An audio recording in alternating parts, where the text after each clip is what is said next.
champagne or rum, achieve success with Global.Media.com.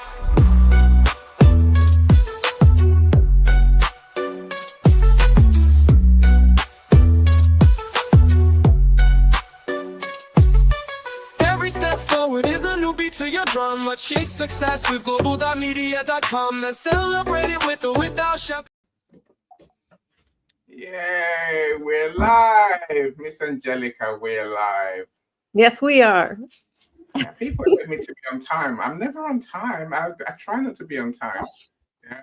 Yes, Mark, before the show did start. Yeah, it certainly did. Right. Welcome, everyone. Welcome, Miss Angelica. How are you? Where have you been?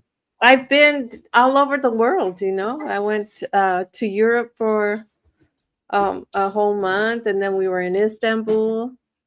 And then after that, I went to my niece's anniversary in New York. So just been real super busy, and then a lot of projects at work, been doing a lot of stuff there. So I miss you guys though. No, I think our friends definitely miss you. And I think you're losing your reputation, Miss Angelica. That's our problem, right? your reputation as my twin, who and between us, we do more events than anyone else. Yeah. Well, you know, sometimes there's setbacks, but you know, you got to keep going. You do. And of course, you got the baby in the background. Oh yeah, that's your grandbaby, right? Uh-huh.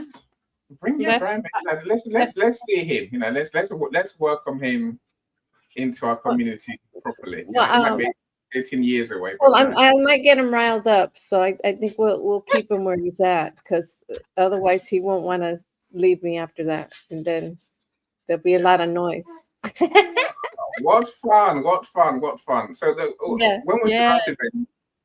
When was the last event? We'll come back to your grandson in good time. When was the last show? My last event was on a book published by Dean Hooley on how to teach your children finances. Cool. Yeah. So when was that? When was that though? February, January, December? No, it was right like a couple of weeks after I came back. Okay, that's a long time, right? Yeah, that was I came back in March or no, in February. No, not February. You hear that? April. Okay. A month ago, thereabouts. Yeah. You know, we are missing you. You know, so we're looking out for more for your events. So, are you gonna come back and do more events, or are you gonna stay on holiday? Yeah. I'm gonna be doing more events. I got some stuff planned, so I'm excited about that. I can't wait. She has good stuff planned, you know.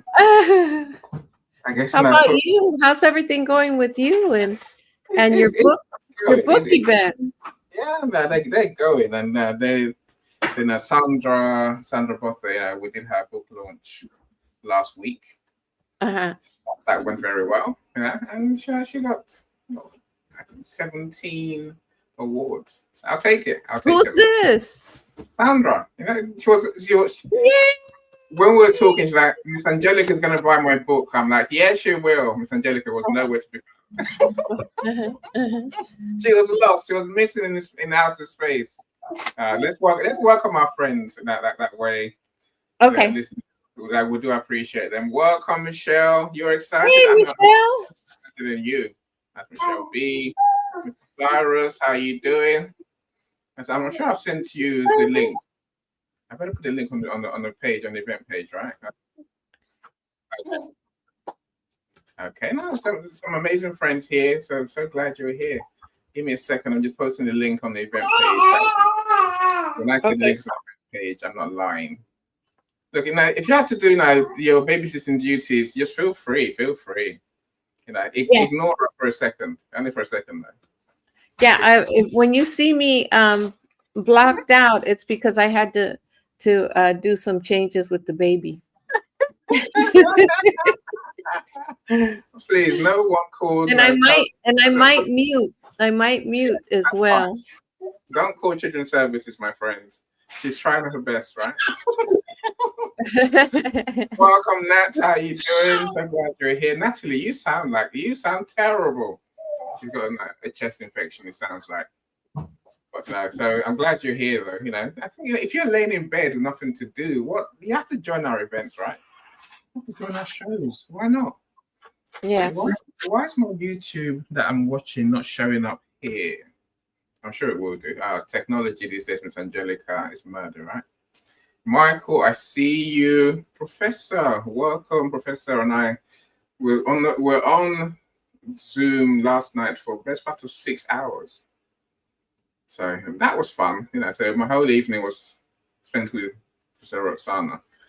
And we got a lot done. So hopefully you have found your email addresses from your Google download. That's what we're working on. And Google, that you can download your information on LinkedIn, your archives. You can do the same on Google. Which gives you your Gmail contact list, your YouTube contact list, and so on and so forth. It's nice. A lesson for all of us, right? And it's always good to download our information periodically. I download my LinkedIn stuff every month. That way, if the worst happens, which can happen, LinkedIn kicks you off, blocks you, restricts you, doesn't anything funny like that, then at least you have some of the information, at least some of the names as well. That's our friends' names, our friends' contact details are normally in there. Miss Jackie Holberg, welcome. So I put our superstar who does her travel with Jax. When was that? That was on Tuesday, 2 days ago, I think. But now I always get my time. I get my times wrong these days. It's not wrong. I'm tired. I'm sleeping, right? I'm literally sleeping. Miss Angelica, you fell off. Oh, well, you've come back. Good. Yeah. Michael, I see you too. Jackie says, "Hey, friends, it's been too long since I've seen you two together." No, we did go live from London in was it February or was it March? Was it April? Something That was in February. Yeah, because she was out in February. Yeah, well, no, but she stayed forever. She stayed till April. So when she was in London on that journey is when we met and then did our show from there. Now it's like, what the heck did she do for all that time? Oh my gosh. Was gallivanting. She went to Rome. She went to here. She went to there. Anyway, she'll tell us in good time, right? She went literally around the world. And then when she got back to the US, Michael, I'm like, Miss Angelica, come on, time to come back. She's like, no, I'm off on holiday to somewhere else in the US. I'm like, why? But what can you do? The baby's ready. Go on, tell us. No, the baby's getting into wanting to be here, but let's see the baby. Show us the baby. Show us the baby. I can't share the baby. The parents have told me no social media for the baby, so I'm on strict rules for that. But the parents will learn. It's 2025. It's a social media day. The day of social media. The child will be on social media sometime. They can try and resist all the like Miss Angelica, but the child will be on social media. His voice could be on social media. You'll hear him on the background, but I love this little guy. He is my pride and joy, and what's his name? His name is Aramis. Aramis. Oh, yes. Aramis or Aramis? Oh, that's a lovely name. Aramis. Aramis. How do you spell it? Aramis. Anyway, no, you're the nice grandparents. I'm not. I'm the leave me alone grandkids. You will be a grandparent one day. I am a grandparent already. You are? Yeah, I don't interact with them. I look at them and go, "You're here again." You can never tell with any. You just can't tell. I didn't know that you were a grandparent. I was a granddad at 36. That tells you two things, Miss Angelica, that we started early, me and the wife. having these kids, and then our kids started very early too. My daughter Well, had a that's kid. good because then you could be there for with energy for your grandparents, right? I mean, for your grandchildren. I leave them be. My wife does all the grandparent things. Leave them be. Working. I got things to do. You crack me up. You leave them be. I'm being honest, right? I like my kids just about. I love my kids, right? Uh-huh. Uh-huh. Any other kid, I can let it go. I'm not that interested really because they're not mine. I have no Yeah. interest. I struggled with having 3 kids. I didn't know, I'm like, I can't love all of But you. your grandkids are an extension of you, Annie. They have nothing to do with me. They always go back home to their home, right? So I'm all right with that. They're lovely. I'm saying you for my wife's sake. They're lovely. But I told my youngest son, 16-year-old, and I said to him, when you have kids, it'll be the same. I'm not going to show any much interest in them. I welcome them. Yeah, entertain them for a bit, and then I'll be like, they're your kids. You take them away, and you will. Alexis, I made an introduction to you tonight for one of my friends who needs a book coach to maybe. Hopefully, you can help them. But look, we're not on a promise as such because my friend is still looking around for. Who she wants to work with. So we may get the job. I want to publish a book, obviously. We may get the job, Mr. Alexis, or we may not. But please talk to her and start the conversation. Let's see where we get to. Dr. Lisa, have I welcomed you yet? Dr. Lisa, Yay! come on stage. Dr. Lisa. Come on stage, Lisa. Yeah, come on stage only because you choose and you pick guest speakers for all your shows. And I want to know how, of course, part of that. I want to know how you do it. What's your criteria? How do you choose the legends that you choose? Anyway, you come on stage. I'll catch up Sorry, with you Michael. later. I'll be in the bleachers. I'll catch up with you later. Okay. Oh, okay. Is that Michael? Yeah, take care, Michael. Hi, Michael. Hi. How you doing, lovely? Good. Michael was on the show, and he did an excellent job. So I think having somebody like Michael, who's vivacious and has a lot of knowledge and has a lot of wonderful things to talk about, makes a big difference. Yeah. Let me stop and run and go get baby. You do that. No, so Michael, Michael's a different one. He says he's different as well. Because I have you on my shows because now you add value, Michael. We love you on our shows. Difference is everything. Yeah. But you always bring energy. You always bring insights, and at the very worst, you bring some interesting questions, which have us. You're coming in and out, Annie. I don't know why it sounds like the Matrix. It's not me. I'm still here. I have removed. It sounds like the Matrix, my friend. I don't know if it's on my end. Might be on my end.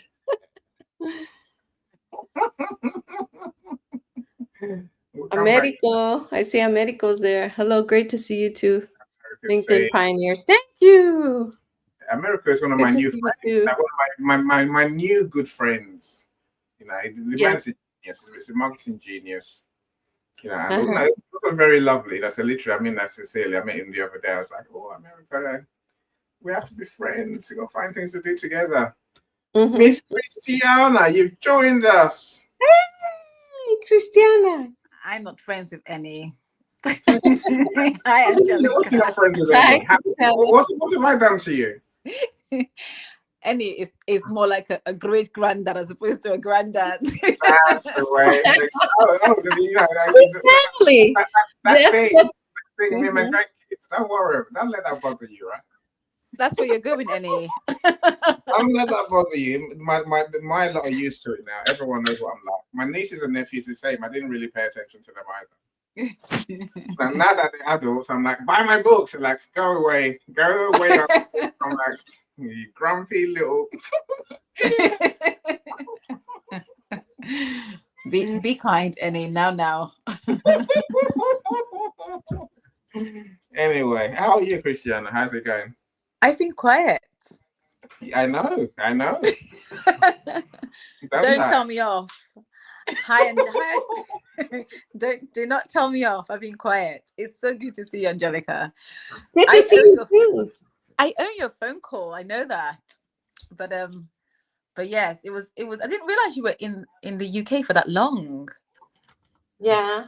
Well, we stayed in UK for a couple of days. Annie and I did a show together in the UK. That was a lot of fun, right, Annie? Yeah. I was I know, Luciana, we would have had you in there Very too.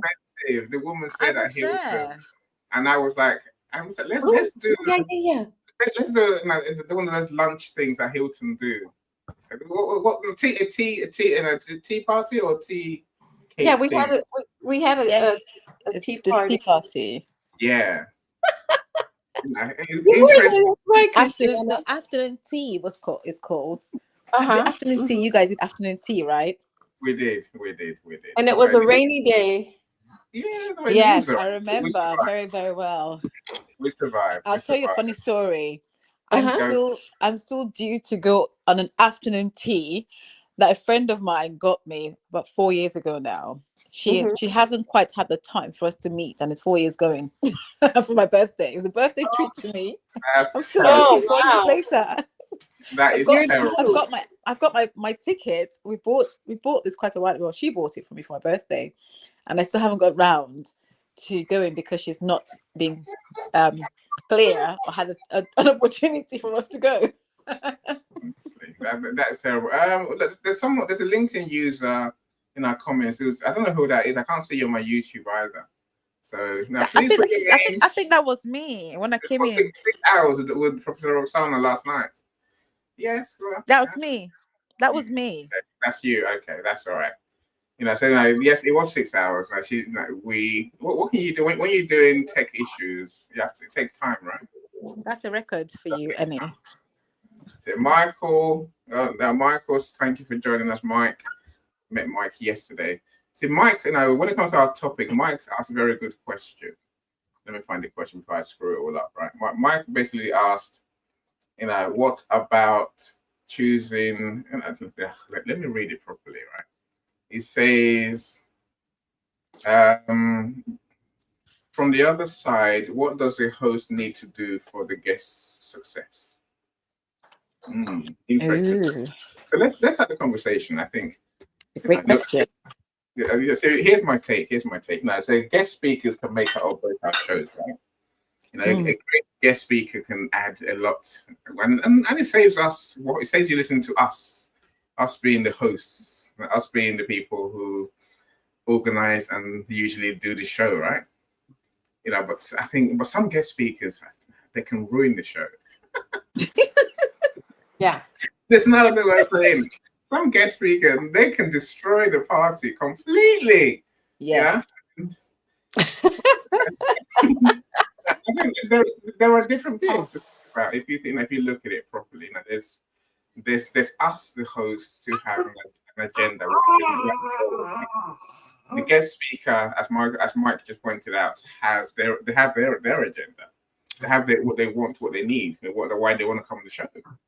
Of course, the audience also have a need, and we want to entertain our audience, inform them, give them a good time. But everything, how do we meet everyone's needs, with the right guest speaker? That's my question today, really. I will say this, and total honesty and transparency. I don't like speakers. I don't have them. If you look at my shows, I don't have guest speakers. I never do. Because I've got co-hosts, right? I always have a co-host most of the time.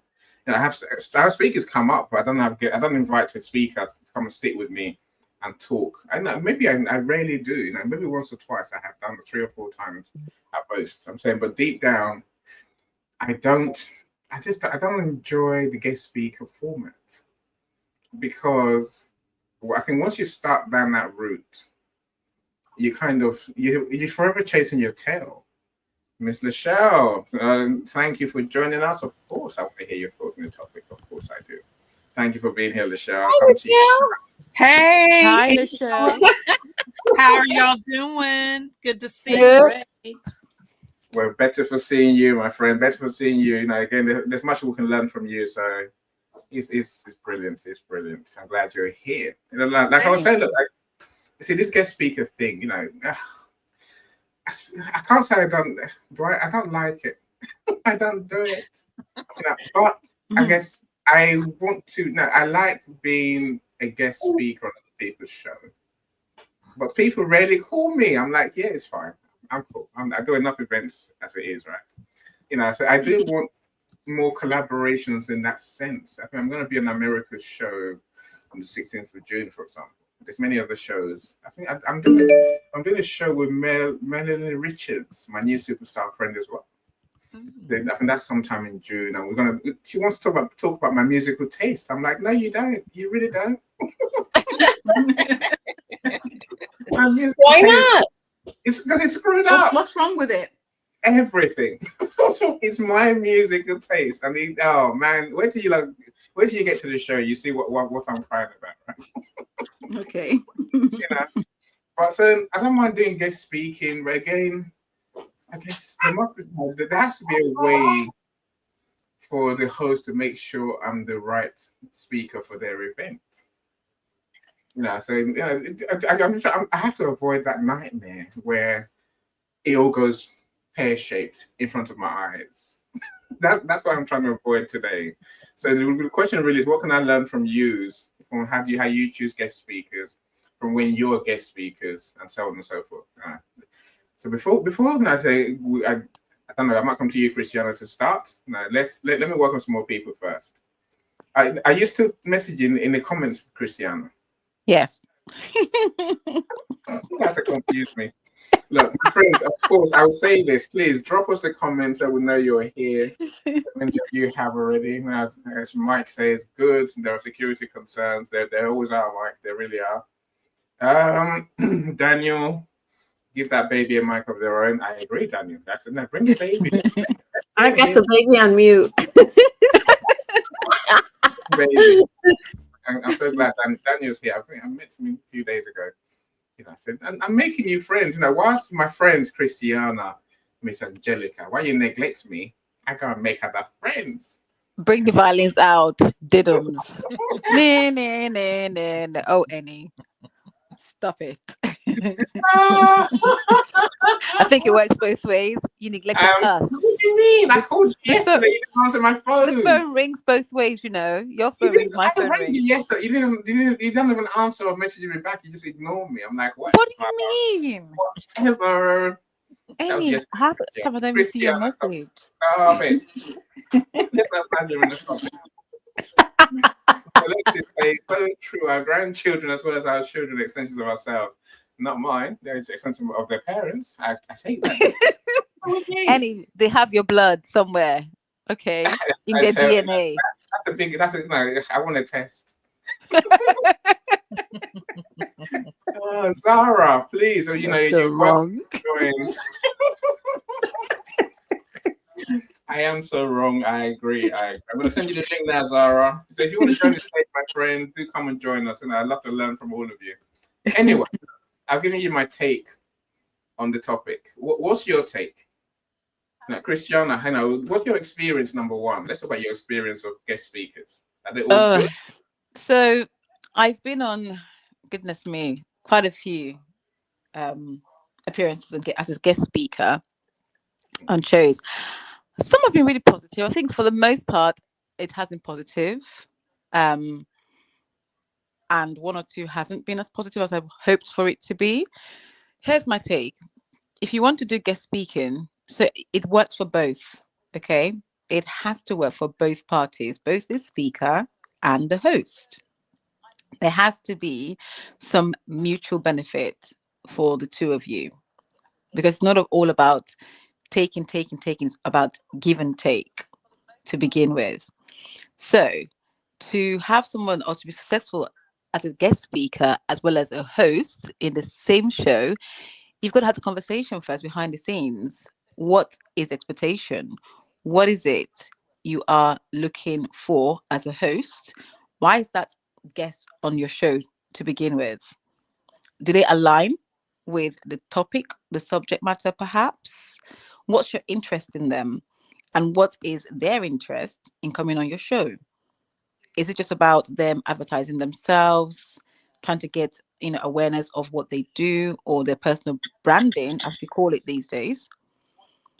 So for me, my personal experience, and also the other thing is, I get invited to shows a lot of the times, and I must be honest in saying, for the most part, I say no. I do say no a lot. I've learned to say no a lot. When I first began, I would go into different things. I began to learn that not every space is the right space or not every space aligns with me and what my values and what I'm about, and also the topic that I speak about, which is miscarriage and baby loss, as you know. And so it's about really being very careful. So really understanding why you're going on that show, understanding what is expected from you and what your expectations are of the host and their show, and having that conversation, that frank and honest conversation as to what you guys want. Ask as many questions as possible is what I will say to you. So in my experience, I was on a show that had another guest speaker on that show, um that proceeded to quite often cut me off in my conversation. So when it was my when it was me speaking, they would just jump in or cut me off. And quite frankly, that is so unprofessional. So unprofessional. The hosts themselves couldn't get that particular speaker under control, to the point the speaker took over the show. Took over the show. And I was like, what's your intention here? And did you have that conversation before this particular guest was on that show? And I think it really, I believe it really kind of ruined the show for the host, because you could tell they were quite shocked at what they were experiencing in that moment. In that moment, that wasn't what they were expecting of that speaker. Whereas the positive ones, where there have been mutual benefits, is you get to have an opportunity to really be passionate about what you do, what I do, and be asked questions. The guest audience, so the host audience will ask questions. That's when you're having a really good show, because people are interested. People want to know what you do. People want help. People want to ask questions. People need answers. In the show where that particular speaker took over, I think the audience really didn't have time to ask questions because it was taken over, literally, literally taken over. And so it left both host and guest in a situation where they had to eventually say, hold on, I'm just going to pause you there. Can we just stop you so others can have an opportunity?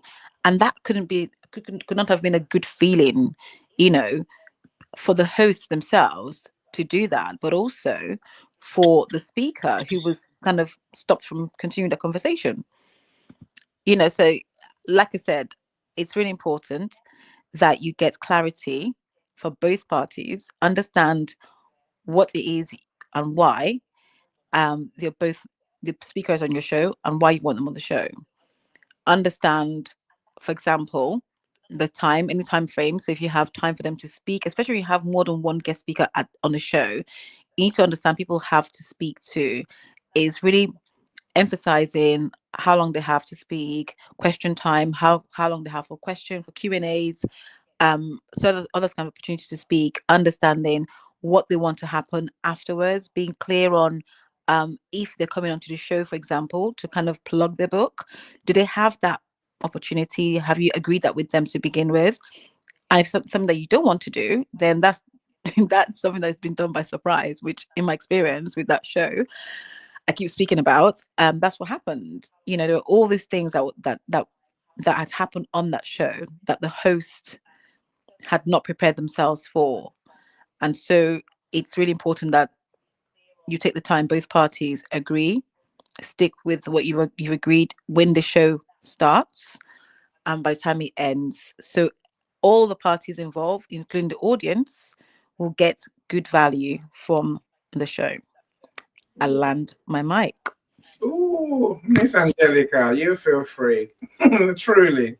And unmute yourself first before you start talking. There you go. Oh, I love what Christiana had to say, because I think it is really important to have that chemistry when you're speaking with somebody, and when you have that guest that has that vivacious personality, it brings the show to life. Um, I've had a few that have been pretty inspiring. Well, you one of them, Annie. Uh, and also, I'll have to have Christiana one of these days because she's also Yay! really inspiring. I But say, you're too sweet, really. and Like, Lachelle and Thank Lachelle you. and of course Lachelle goes without saying too, because she's the super mom. And now that I got this grandbaby, we'll have a lot more to talk about too. You're welcome, Christiana. You know, I'm looking forward to this interview that I'm going to be doing soon with Chris Montez. And if you're over, if you're in your 60s or 70s, you know who this person is, because they sang that's the song "Call Me."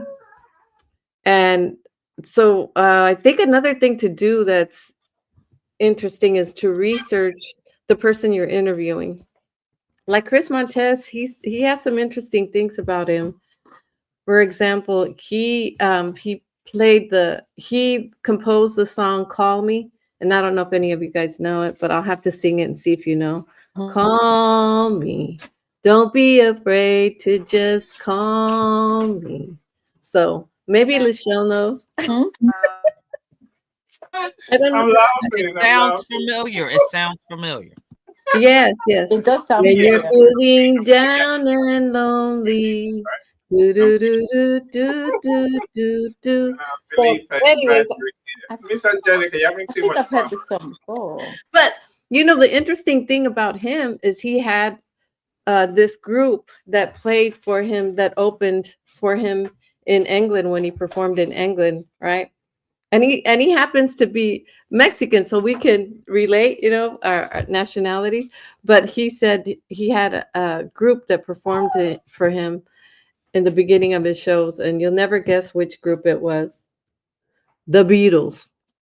So he has some That's stories awesome. about him and the Beatles that are going to be really interesting. So those are kind of some things that I think make the show interesting, is when you have somebody that has interesting experiences to talk about. But he's also really vivacious. He has this personality. I've seen him in other interviews, and I'm like, oh, this. I'm looking forward to this interview. So I'm gonna try. I'm gonna StreamYard it. I'm gonna link it in. It's gonna be on the 31st of May. I'm not trying to do a plug. A You plug-in. can, it's your show. Plugging me. You can, it's our show. You can plug away all you like, right? Go ahead and plug away. Yeah. We're So amongst friends, Angelica. It's fine. Yeah. I love you guys. Right. I love you guys. Let me Yeah. welcome to Charito. So glad you're Okay. All Hi, right. Thank Jason. you. second Miss Angelica and Christiana. I never, okay, let me put myself in the middle. I never do, right? Hi, Cyrus. Mike, you know, you can come and be a guest on my show. I don't know which one though. I got many shows.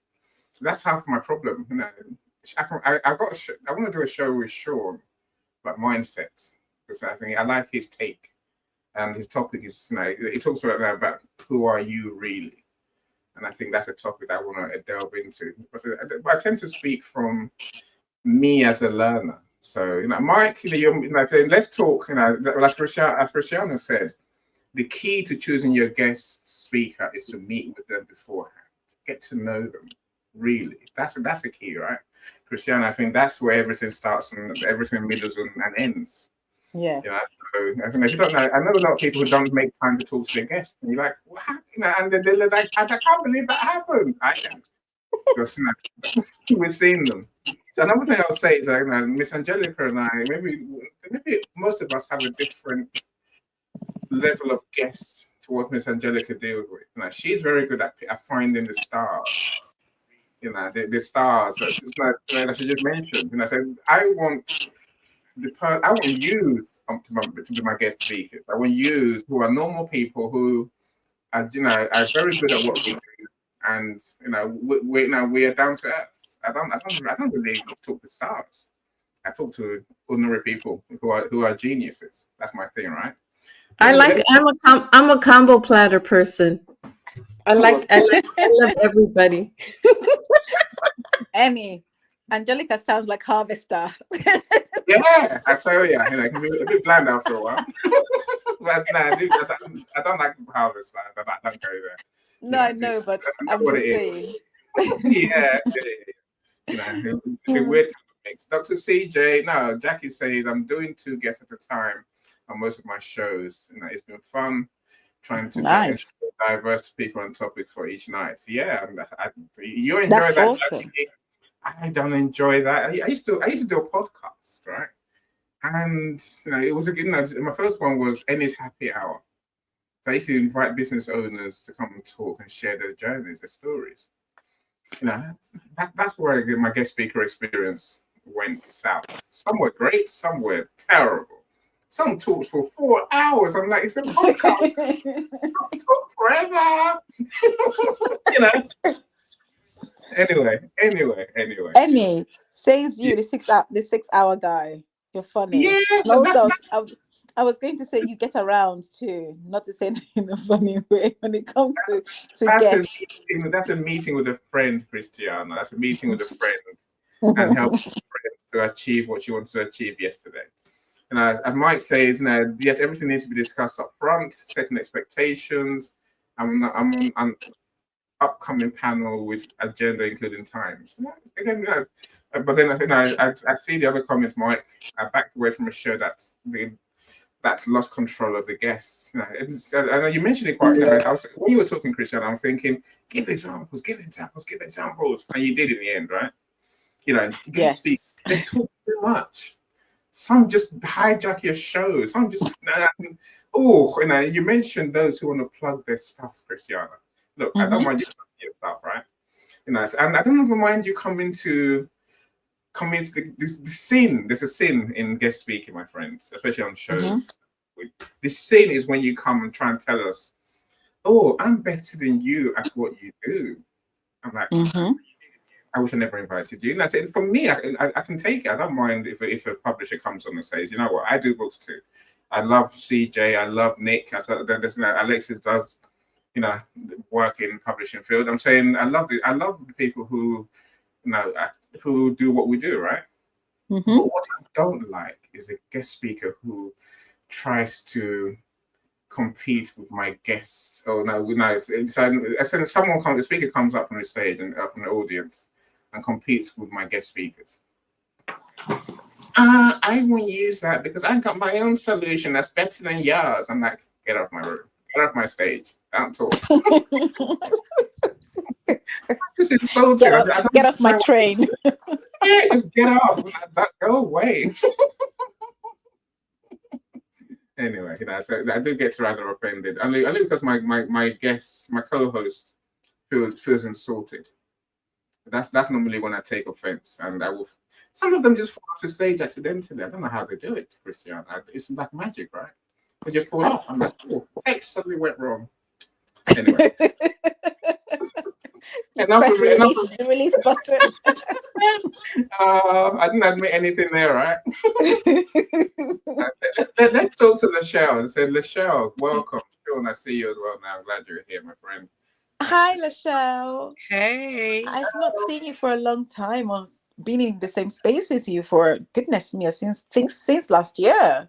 Yeah, things have been kind of busy. I have a senior in high school who is graduating next week, and Yay. a lot of business things behind the scenes, and family, and it's just a lot going on. I see your TV. Congrats. I see your TV show taking off, Lachelle. I was watching you, some of your clients, some of your presenters a couple of days ago. And when I was talking to Melanie Richards yesterday, she was like, Lachelle was amazing. I'm like, I know. There was a time when I used to tell my friends, when you get to meet Lachelle, when you actually get to be friends with Lachelle, then you've arrived on LinkedIn. Right. Sorry. I'm waiting. I don't want to. No pressure, Michelle. Share with Oh, us. I know that's right. You know, you're gonna make my head not fit on this avatar with the stuff. But I'm still waiting to meet you, Lachelle. So hopefully I will some point. yes, you know, I have a totally different approach. I'm listening to what you guys have said, and you are making some great points. But you know, I really got started with videos and interviews during the pandemic. And I spoke to everybody. I did not do a pre-screening or anything like that. We just had organic conversations, and it really was a blessing because I've learned so much. You know, I feel like, you know, I do my shows live and they're not scripted or pre-recorded, and I just find that those are the greatest conversations. So I think if you're recording it and maybe there's a specific audience that you have to connect with or certain talking points, you know, maybe it would be beneficial to meet before. But, you know, I did like, I don't know, 12 to 15 interviews a day during the pandemic. And it just really was an amazing experience to grow in learning how to interview people, but also just the information that I learned and helping people to overcome their fear of being on camera. It was just great to see the transformation from people live on camera. So I don't know. That's kind of my experience. I feel like the more the merrier. Um, I love having a lot of people share their insights because I leave with something different more than what I came with. So that's kind of my take on it. But I'm loving the conversation, Annie. Thanks for having me. Yeah, look, thank you for sharing, Michelle. You know, you're always magnanimous. I'll give you that. I'll say that first. So you're always you're the lovely one for a reason. That's why I say I put you as the shining star on LinkedIn. So Lachelle, look, if you interview all those people, how do you choose who to interview? Well, I get a lot of referrals. People send me people, but you know, it's just through genuine connection, right? I just got off a call right before here.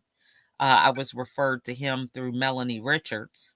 And, you know, I just hear people's passion, being able to really connect with them. And I love to be able to give them a platform to reach more people. So it's just basically through conversations, you know. I don't turn anything down but my collar, okay? So I feel like everybody is a candidate, okay? I think another one thing I'll take away from what you said as well. You know, maybe two things. You know, one is helping people overcome their fear of being seen and heard. I feel that's a huge thing. You know, a host that can do that. You know, things work better when the anxiety. It can kill my show. It can kill shows. And some people truly, they're so anxious. Some forget their words. I used to do that when I was younger. Just forget my words completely, forget everything. I'm just like, I'm trying to talk, but nothing's coming out. So I think that's a skill. I think that you also mentioned interview skills. I think that's useful as well. But so not all of us use interview format. You know, like you, I like mine to be free flowing conversations. I have no interest in a fixed conversation. I don't know what's going to come next throughout the time. But I think being good at eliciting the information we want from our guests is important, right? It helps everyone to achieve their goals. I know what I want, and I'm trying to entertain my audience, really. You know, of course, I have to worry about what my guest speaker wants too, and that's important, right? Sean, if Yeah. you want to add to this bit, feel free, Sean. I don't mind. Well, I wanted to add one thing before. I was going to say too, So, like when you have organic conversation, you really kind of co-create, right? And you feed off each other's energy. And during those times, you know, it has led to business ideas and future collaborations, because you're actually able to be present. That's the thing that I really enjoy about the whole process of doing things live and just having that organic connection. So I just wanted to add that. Annie, before Sean does jump in, I'm still sat here in awe, and I've got a question for Lachelle. Did I hear correctly? You said 12 to 15 interviews a day. A Not week. a Yeah, week. it was a week. A Yeah. week. I was So going to say, I that's know it. amazing. And how did you fall in? Even 12 to 15 a week, how did you actually fit all that in, being a supermom that you are? Yeah. You know, I had so much adrenaline. I was telling somebody this the other day. So during the pandemic, I had 7 kids that were e-learning. So wow. the school provided them computers, and so they had their own work that they had to do in a normal school day. But my husband was out of state working, and he was coming home only on the weekends. And I just had a lot of time because I didn't have to take them to school. I didn't have to take them to practices or anything. And it just seemed like, oh my gosh, I have so much time on my hands. And it organically happened because a lot of moms, I was in Facebook groups, were struggling with how to navigate having their kids and working from home and how to have time for them. So I started doing master classes. And from there, I was meeting people and I was like, oh my gosh, your story's so interesting. Let's do a video, on this. And so that's how it organically grew. Truly amazing. Look, so there's much to learn from the That's show. amazing. So, I mean, I'm thinking as you're talking the show, let your guests be themselves. Yeah, that sounds good until they really be themselves, and then you're like, don't be yourself. Don't be yourself. Anyway. Sean, I'm gonna come to you next. Thanks, Lachelle. You're a superstar. You really are. And Melanie Richards she's amazing, right? She's a true support, a true friend. You're talking about Sean as well. Yeah, I think she's talking about you, Sean, as well. To say, Melanie, she's the one I should have been friends with before anyone else, right? Because I'd have been your friend so much earlier, but I'll get over it. It's fine. We're friends now, so I'm all right. I think, Sean, I'll be making a comment. I think Filippo was next on my list. Michelle Ramos, I'm so glad you're here. Good morning to you as well. And Shala, thank you for being here. Thank you so much. I am, I'm blown away. If you haven't met Melanie, do meet her. Sean, please share with us. You're going to say something, right? Yeah, you raise your hand. I'm looking. I'm also looking at the guests and the speakers rather than anything else. So. Were you going to say something, or you want to wait? It was a fluke. I wasn't necessarily raising my hand, but it's all good. No, this is a good point. Felipe, where have you gone? Oh no, we lost Felipe. Okay, so I'll give you the mic now. So, Sean, the mic is all yours. So, on the topic of guest speakers, I've got 2 sides because on my podcast, I do short daily episodes and then I do Beyond the Boost, where I get to have a conversation with different people in different areas. And like you guys were talking about, I prefer to do a conversation. I have some talking points, to kind of keep us within the rails so we don't go too far out in left field. Because, when you've got an organic conversation, it can happen. And I really enjoy that. I don't necessarily, the interview style isn't my thing, but I definitely vet them. I spend at least 30 minutes with them before I even say, yes, let's do this. And I go with intuition, that feeling like, okay, this is a good guest for the audience. We resonate, as Christiana was saying, there's alignment. Would love to have Christiana, but she doesn't necessarily, her miscarriage coat. I don't know.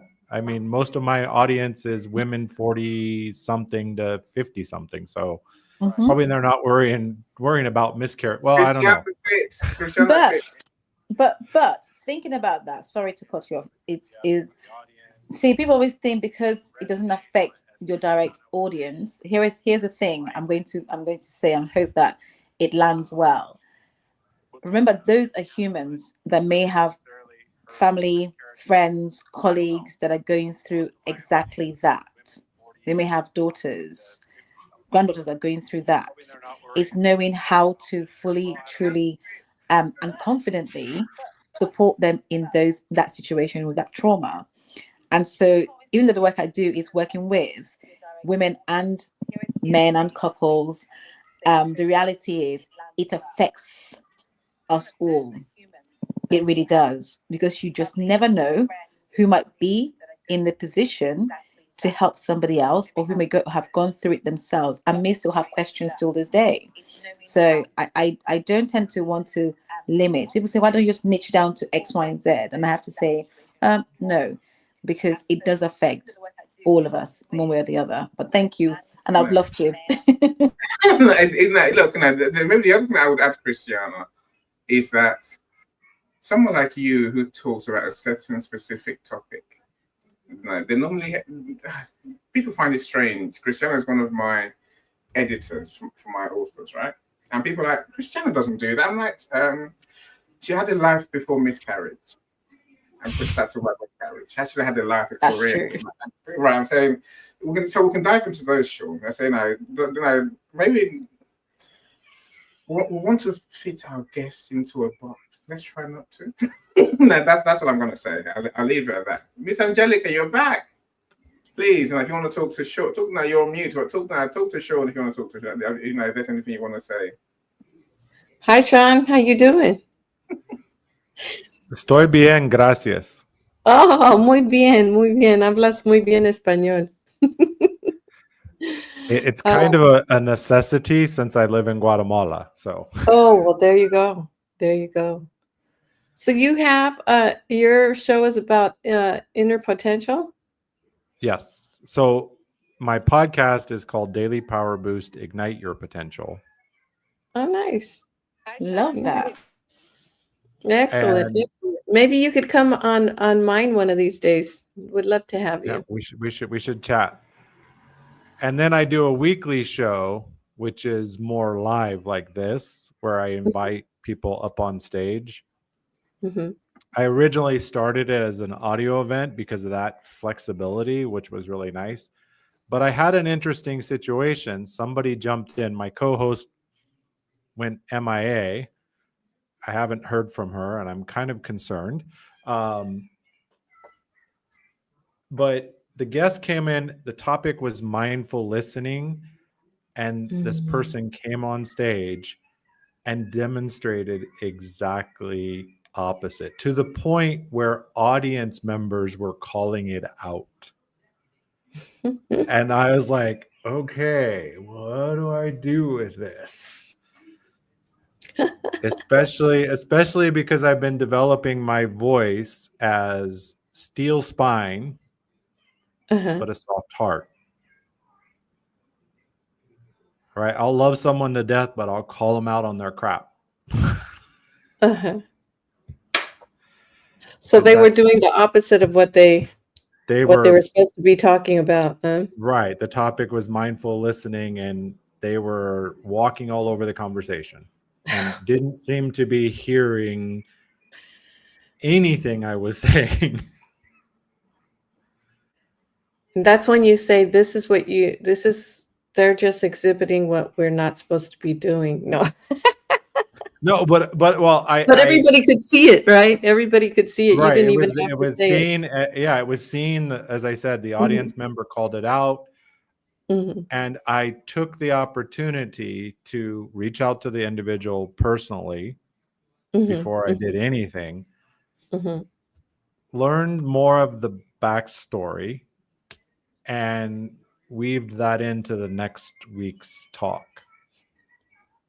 And it was about how we don't really know when somebody comes on stage and they're exhibiting this less desirable behavior. Mhm. We don't know the situation. We don't know the backstory. And Yes, we do have to approach it with compassion, right? absolutely. Because we all got our junk. Maybe that was a day that something happened and they were not focusing on that mindful listening, because it's something I think that is a skill, especially in this day and age. Everything is so fast, and sometimes people are thinking fast and they're talking fast, and they're not taking their time to really listen to what the person is really saying. Yeah. And I think that's really important in communicating and negotiating and everything. That's like really key, having that listening skill. So that's cool. That sounds like a fun show. Yeah, well, I think the show mentioned, the skills that we need as hosts. I think I will add those to my list. I'm trying to make this list of what makes a good host, and it's challenging. Without saying just general godlike personality, but I like your style, Sean, for sure. Look, I'll say this. I'm looking at Michelle Ramos, for example. I know Hmm. Michelle well enough. Michelle, some people have what to call it. They have different needs. Call it what you like. Special needs, certain conditions, certain ways of being. Right. I Hmm. think we have to bear that in mind. And Michelle, for example, Sean, our free flowing style doesn't always work with her. It works because we make it work, right? But she has a lot Hmm. to say and to add value in many areas, in many ways. But she loves a good list of questions. I'm not going to go for any of those questions. It's going to talk. But some people, they do come with them. They're different to everyone else in terms of what they need for us to make our shows work for them. Is the point. I think we have to bear that in mind, right? Right. Well, and Annie, on the back of your list of things to be a good host, if someone is popping on these events live like this, or engaging in guest interviews, we need a list of how to be a good guest. Yeah. Yes. Wouldn't that be good? I don't. I wonder if have you created one yet, Sean? I never have. Spark light bulb. Maybe I just have. have you? Yes. Christiana, share with us now. What's your list? What's on your list, my friend? Thanks, Sean. Thank you so much, So my friend. so on my list are things like Sean already mentioned one of these, good listening, right? Has a way being able to gauge your audience, being able to be adaptable, being able to be empathetic. It just depends on what's the question or what the situation. Like in my space, compassion and empathy is really important. Now you would think that, you know, automatically what I talk about will bring compassion and empathy to people's minds and heart, but Nah, that hasn't always been the case. So yeah, my list goes on and on and on. I won't keep you all, but I'm happy to do a list and a checklist. You have to. please You, share, please share, please share. No, you look, have to. I accept. And also patience too. When somebody else is speaking, have that patience. Don't want to, jump in or cut them or speak without really having that. I This list for me was done because my journey began on Clubhouse. And Clubhouse for me became a mess. Before coming to LinkedIn, Clubhouse was a mess. I learned this list thing, or who a good guest is on a show, and a host, because it works both ways on Clubhouse. And it's really having to understand, for me, a good host is able to keep control of their room, able to keep control of, their show, because ultimately it's your name on that show or your business on that show. So you got to be able to have good control ultimately. And don't get me wrong, I do appreciate and understand freedom of speech and, giving people the opportunity to speak on the platform, but there has got to be some kind of order. I'm all about order. maybe it's my legal training, who knows, but I'm all about order on the show. But yes, the list is long. I agree. Look, Kevin says, Kevin, I'm with you. Good. This is a good, listen up and share out. Yes, Christiana, share your list. We might learn something. Might give you that. As Kevin says, somebody will be blessed and enlightened. That's me, right? Look, I think now again, maybe the type of event matters. You see, I'm any. I just show up and have a laugh. Don't believe that's not true. But I'm normally just a happy-go-lucky kind of person. But on Christiana's show, for example, even on Lisa's show, her menopause show, on Paulette's mental wellness show, I have to learn to be a calmer Annie, a more, as Christiana said, more empathetic, more understanding, more reserved. And I'm like, let me be me. They're like, no, don't be you, Annie. We don't want to be you. We want, someone who is in control of themselves, right? So I think, and you and I have had people come on your stage, Christiana, and they literally, they missed the memo. No, let me say it a better way. Some people join rooms, and they don't read the room, and then they jump on stage.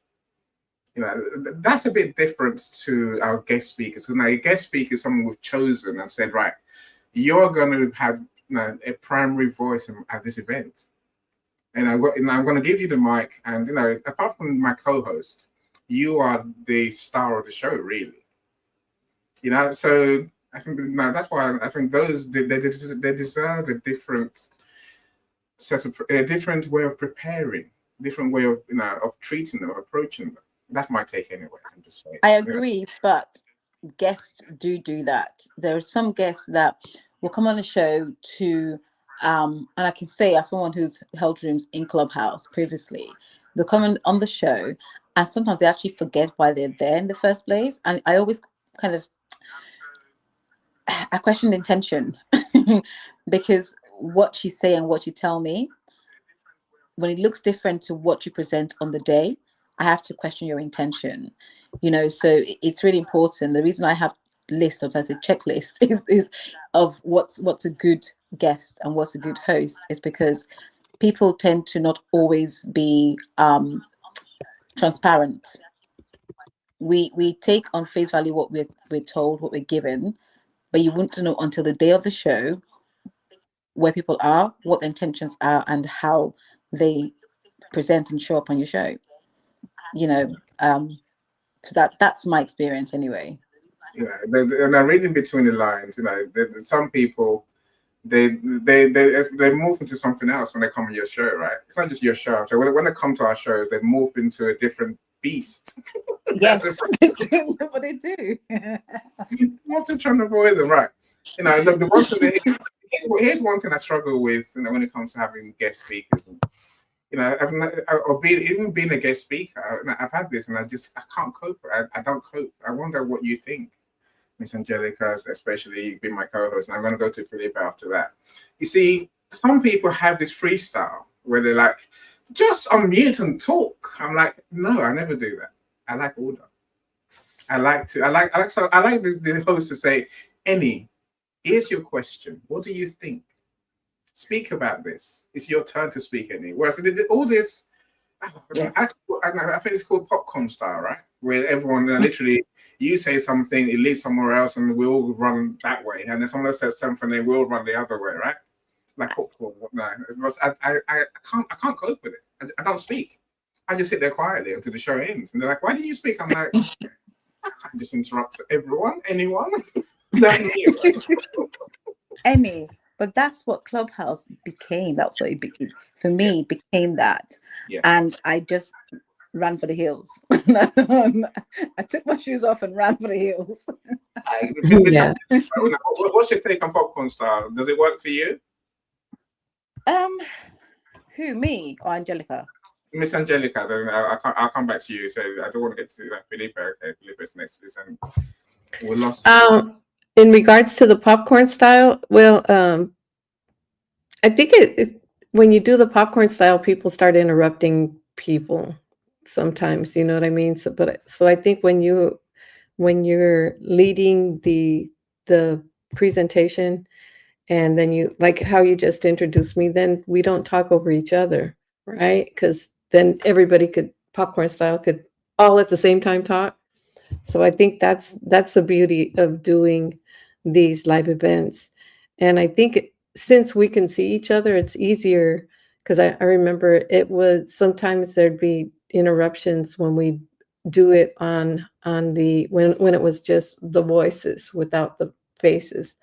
So I think when you have a face that is listening and you could see that they're listening, then it makes it easier to make the flow of the show run a little better. So I think that has something to do with it as well. So I love it. You, Excellent discussion, Annie. your I'm babysitting digging the is show. doing great. Babysitting is you're doing very well. I know your multitasking is wonderful. I must say. The baby, the baby has been fed, and the baby is asleep right now. Look at freedom, Oh, freedom, that's so cute. I love the freedom. baby. Look, let me tell you, let's go to Felipe. Thank you. Well done. You can relax now, Miss Angelica. So, I'm Felipe, I'm gonna leave now because I gotta go to work. But I love you guys. Mwah. thank you so much for being here. Thank you. Yeah. Take care, guys. I'm just glad you're back this side of the year. Yeah, I know. Good to be back. Take care. Enjoy Bye. your day, Angelica. You So too. Mike. Oh, Philippe, I lost you now. I'll bring you back again in a second. Sometimes this thing does screw up. So what can I say, right? So Mike says, and I love Michelle's vibe and attitude. Yeah, we will do, right? No, we will do. Oh, Michelle's thank you, Michael. Thank you. so says Hi, which has Felipe. from being comfortable in her own skin. Yeah, which is huge in a host. Again, I think that's important, right? Sometimes I mentioned anxiety earlier. Sometimes the host is the one that has their own issues. And I say, I don't know what the answer is because I think, see, I guess I give myself the credit or maybe the need to be open to everything, but literally offended by none. No, I'm literally open to everything. I think you have to be that way as a host. You have to be truly open to every type of person, every type of even viewpoint, and not be offended by any of it. Otherwise, if we come guarded, then we can choke the guest before we know it. Even if we come super controlled in terms of being, we've got a list of questions, we've got set time and all that. And if that's what we're obsessing about, it can throw the guests and throw everyone off, right? So I think there is the hosts, who they are, what they are, does matter. As Michael says, the best discussion is always better than the sum of its parts. Yeah, I'm with you. It's an experience that we have.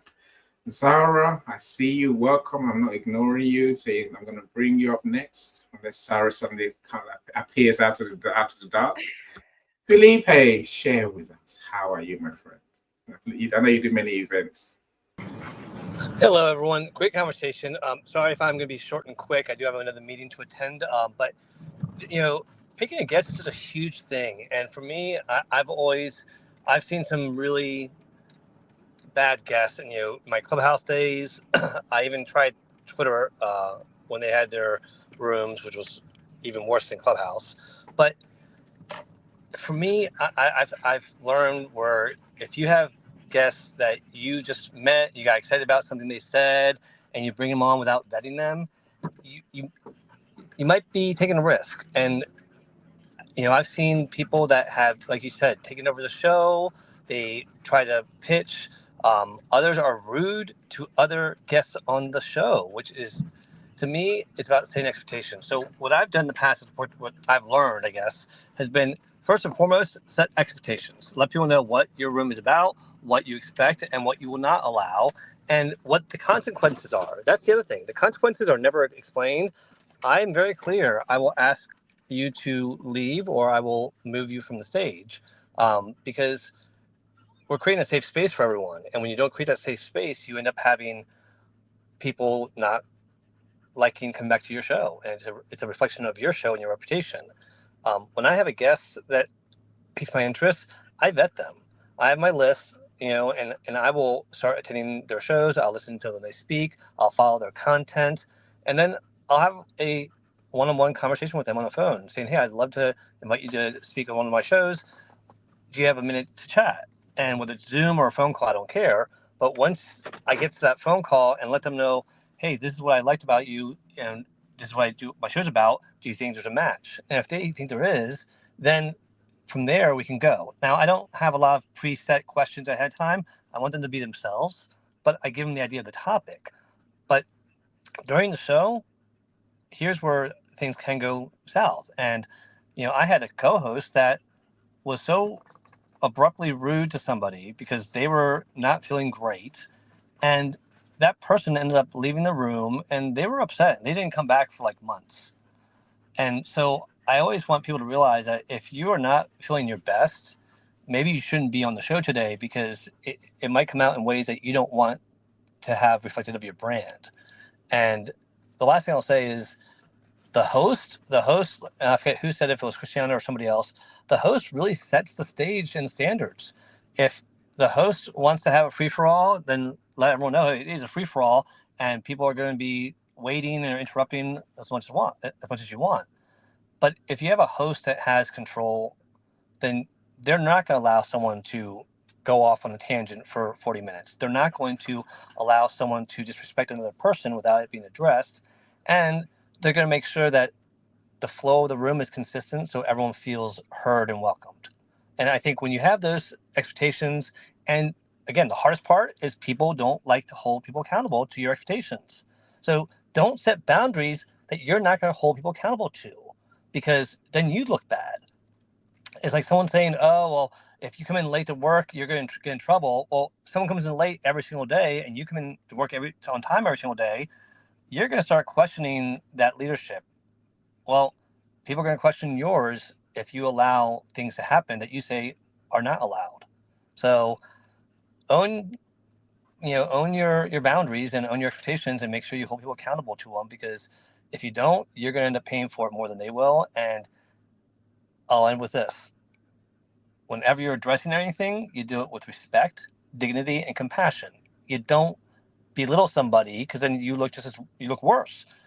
You don't know what they're going through. So give them the grace, but you can still hold someone accountable without being a jerk.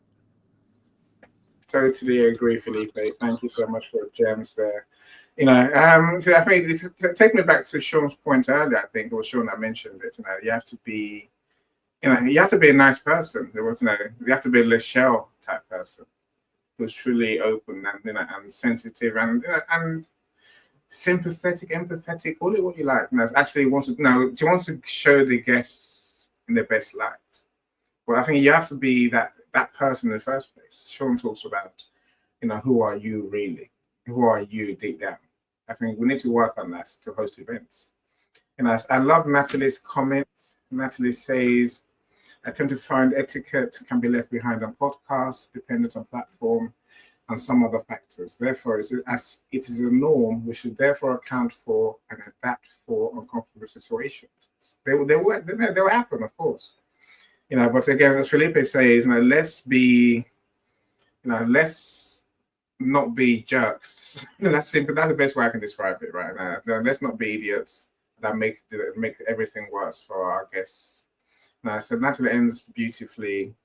It says transference of blame is oftentimes an ego stroke esteem issue. I agree. I think we just it's on us as the hosts to make these events work, right? But if you have a bad guest, look, my trick is not hard. My trick is very, very simple. I literally, the tech goes wrong miraculously because we can press buttons. As hosts, we can press buttons. Let's accept that, right? We can control the rooms by pressing buttons, which is a bit different on a podcast. But on this, if someone falls off the stage accidentally, nothing to do with me at all. Yeah, you believe that. I leave that with you, right? Well, I want to add to this too. I think, there also is some input from the um, audience and participants, because, when you have a show, Like, you do a great job where people are commenting and engaging, and there's a level of responsibility as guests as well, to have compassion and understanding as well, because it's a community. I mean, for me, whenever I have an event, everybody in the room, the format may change, but it's still the same level of intention, whether it's a party or us having a conversation, because if people put questions in the comments, then you're sharing those questions there. It's an inclusive event. And so I feel like, there's also a level of responsibility for us that are watching as well as those that are on the stage. So I I just want to agree. add that too. Agree 100%. I totally agree with you. Now, to the many parts to get to make work. That's a thing, the show, right? And and we've all got to play our parts. I've seen audiences that essentially they rile up speakers with the comments, and that can destroy the show. Because if our guest goes down that way, then we're in trouble, right? They're in trouble too. But I'm saying sometimes it can be hijacked by anyone. The guest can hijack us, the audience can hijack us, tech can hijack us. I'm saying it just happens, right? So we have to learn how to cope with all of that. Sean, you got your hand up. I'm sure you have, right, Sean? You do this time. Okay, go on, Sean. Please talk to us. Yes, it was intentional this time. To piggyback on what both Felipe and Lachelle and what about what you shared about me, as a host, who are we being in that moment when we're hosting our show? Who are we being? We set the tone for the guests. We should have established the expectations, the guidelines, whatever format we're running. But I've been attended a lot of events, and I've seen, like we've said, people getting up there pitching. They turn it into their show. Like they get on the pulpit and dominate the conversation, which isn't necessarily even on topic. Me, when I get on a stage, I operate on this mindset. It's just like someone's house, not my house, not my rules. So I'm going to respect that person and their space and their audience.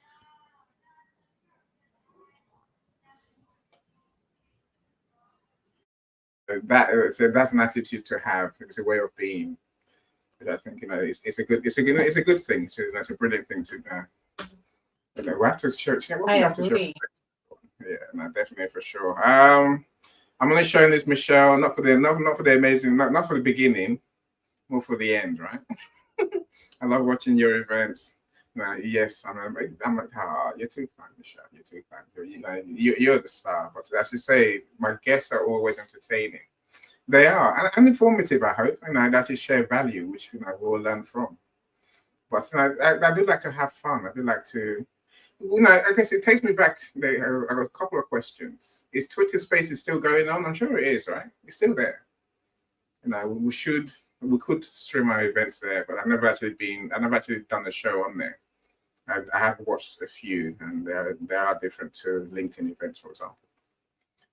So my other question really is, what do you feel when your guest speaker comes to the presentation? I mean, slideshows. If you say you can do a slideshow, that's fine, right? I'm saying, but no, I like to have conversations with people. Full stop. Right? I don't care. Like today. No, I don't really expect you to bring anything apart from yourself and your insights, right? And I know I was at your show, Sean, where I think Amolia's show, the Audio Leadership Club. And your presentation was amazing. I have to say, I learned a lot, and I also engaged in that. So Sean has a different style where he's engaging the audience all the time. So, but so he has, he prepares a poll that you do on your mobile. I'm like, wow, that's good. He has questionnaires. He has all sorts. Questions prepared. I'm like, wow, Sean. For a man, I thought never speaks, by the way. I was blown away. I'm saying now, I wonder what your take is for now people who, your guests who come to present. Some are good, some are terrible. Some would hijack the show for the whole hour and presenting their junk. That's what I call it. I'm being harsh on them today. You know what? I'm sure, hopefully, you know what I mean. But I'd love to know what your take is. Now, that's for all of you. Let's go to Cyrus. Sure, you don't have to answer me straight away. So I will have a. I'll open the floor to everyone. Yeah, Sarah, I see you. Hi guys, hi everyone. I'm from a brand new podcast called Real Talk Real Queens. We've only been going on for around 7 months now, and I do it part-time with my co-host Larissa. Our show focuses on microaggressions, mixed heritage, dual heritage, immigration, nationalism, things that concern individuals that I've met in my life. We have guests from all over the place. When it comes, I was going to come earlier on, Annie, and say one thing. When it comes to picking a guest, I meet a lot of people who are interesting, but they're not relevant. You know, if I'm going to do an episode on, let's say, on 1980s in Sudan and how a lot of Caucasian people settled in a particular area just outside of Khartoum, and I bring someone to talk about cryptocurrency, there is no relevance, right, at all. So when it comes to looking for guests and finding guests, I don't really find them. The majority of guests, luckily enough, I've had are mostly my friends who are very, very interesting people. But when it comes to my friends who can talk for England, sometimes you do feel there's the tension there, especially because we stream on Spotify. It's not live, so we have the advantage of being able to press pause and then cut out what we need and what we don't. When we have a guest who seems to be talking a lot and dragging the topic away to make it just about themselves, it does kind of get agitating.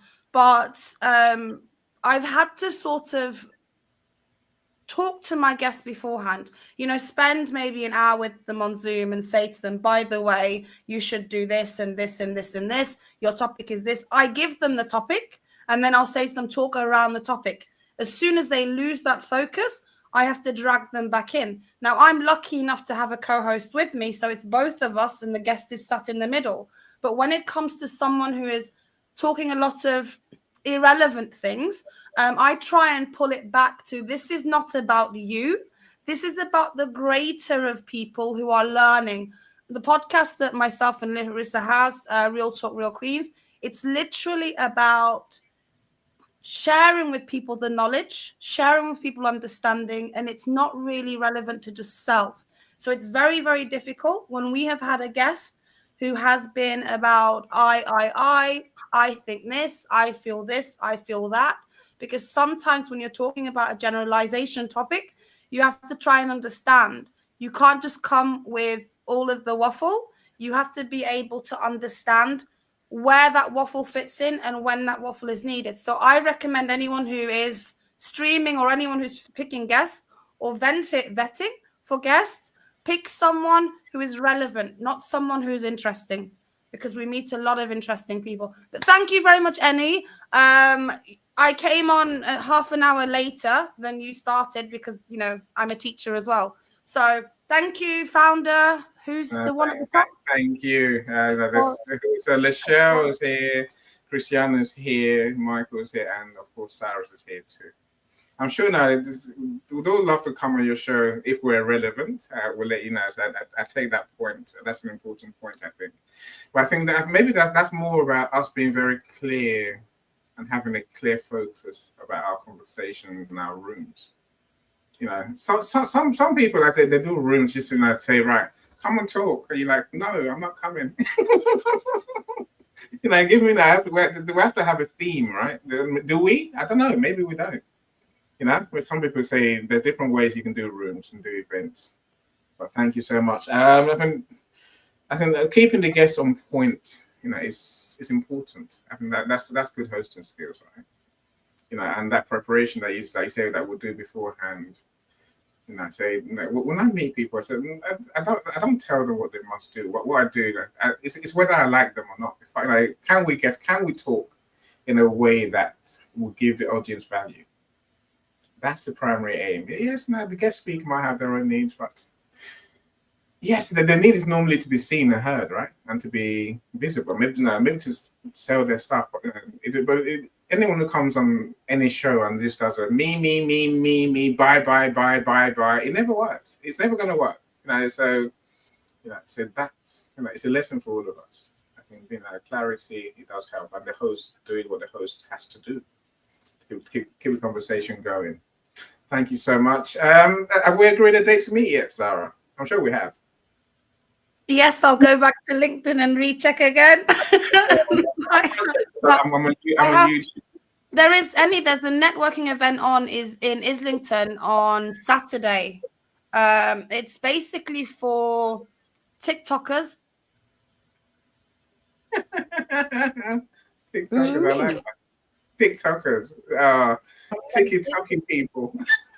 TikTokers. I take clips from Spotify and I put them on TikTok. Zara, I've got a question. Go for it, Christiana. My question is for TikTokers, is that beginners, non-starters, pros, or advanced? Oh my God! Well, so TikTok is a pool of people, a lot of people, and a lot of I think with TikTok, the reason that I use TikTok myself and my host is because there are a lot of people on TikTok who are at university who use TikTok to, to show that they're doing hair, or, to sell these small products that they've got, or to, I guess, to showcase their businesses. But TikTok has become, depending on the side that you sit on, I think it depends on the side that you sit on. But the whole TikTok and influencer event is literally aimed at people who want to, have a voice and be heard. So this networking event gets those influencers from being, okay, I do TikToks and I do Instagram, to being like, okay, now where's the next step? Because it is a brunch. A brunch means it's between 2 and 5, and you're going to meet a lot of different people. And it's not just sitting in your house with, I guess, your phone in your face like this doing a dance, right? Completely irrelevant. I don't get that. So I asked the question, Zara, because I'm a TikTok non-starter. Okay. and with with the topic I speak about, I'm always getting told I should be on TikTok. And although it hasn't interested me, I have seen how TikTok can be used to benefit, what I do, if that makes sense. Yeah. That's why I asked the question. Is it going to be professionals, pros, non-starters, beginners? I think it did, because when I started TikTok, I started it for a reason. So myself and Larissa came up with the logo of the podcast, and our aim was to educate. So we went through the side of the TikTok where we're looking for educators, we're looking for teachers, we're looking for, a particular type of people. So because most of the podcast is aimed at mixed race heritage, mixed race people, the side of TikTok that I'm on is the side of TikTok that is very rich in quality of culture and people. So if you're on that side, it's beneficial, because you're going to use your platform instead of just following 1,000 people. The idea is to go on it, to start a live. You need 1,000 people to start a live, to talk about it and to be consistent, to talk about your cause, your case, what you bring, to be consistent in it. Once you're consistent in it, you'll see there'll be a flood of people. There's something called the For You page. If you come up on a For You page continuously, people will come and start asking. People send myself and Larissa messages on TikTok and say, this episode on that day, you have a clip on it. Can you send it to me by email? And then we do so. So I guess it depends on what side of TikTok you're sitting, and it depends on the consistency that you want. You need to be on TikTok at least 3 days a week for an hour a day at least. What are you doing? Okay. Very fun. I was a TikTok phone until about a month ago. I got a new client who's got a fashion brand, and Cyrus is giving me a crash course to use TikTok. Essentially, it doesn't know that, but he's giving me a crash course in creating AI videos because my client is faceless. He doesn't want to be seen or heard, right? So my TikTok is a good place for cheesy videos in that sense. But I'm working towards building that 1,000 followers, and then I will start doing lives. And I suppose I try and do more informative videos and just cheesy stuff. But I'm just a starter. Christiana, you can be as well. That's what I'll say for sure, right? We all can. Yes. If you think if it might help, then why not? There's an audience there. So of course, when you start, I think the lesson from you, Zara, is that when TikTok, it can feel rather slow when you start, right? You can feel like you're going nowhere. Yeah. No, it is. I was surprised, Annie, because one of the guests that we have, she is a counseling psychologist, and she came on to the podcast to talk about how, although she wasn't raised in wealth, she managed to fund her studies, to go to Northampton University without the A levels she needed to go from the NVQ thing. And I said to her, come on, it will be interesting to see the journey that you have. And as soon as she came on, she realized that I didn't have a following of just 1,000. There's 7,000 people who are interested in what I have to say.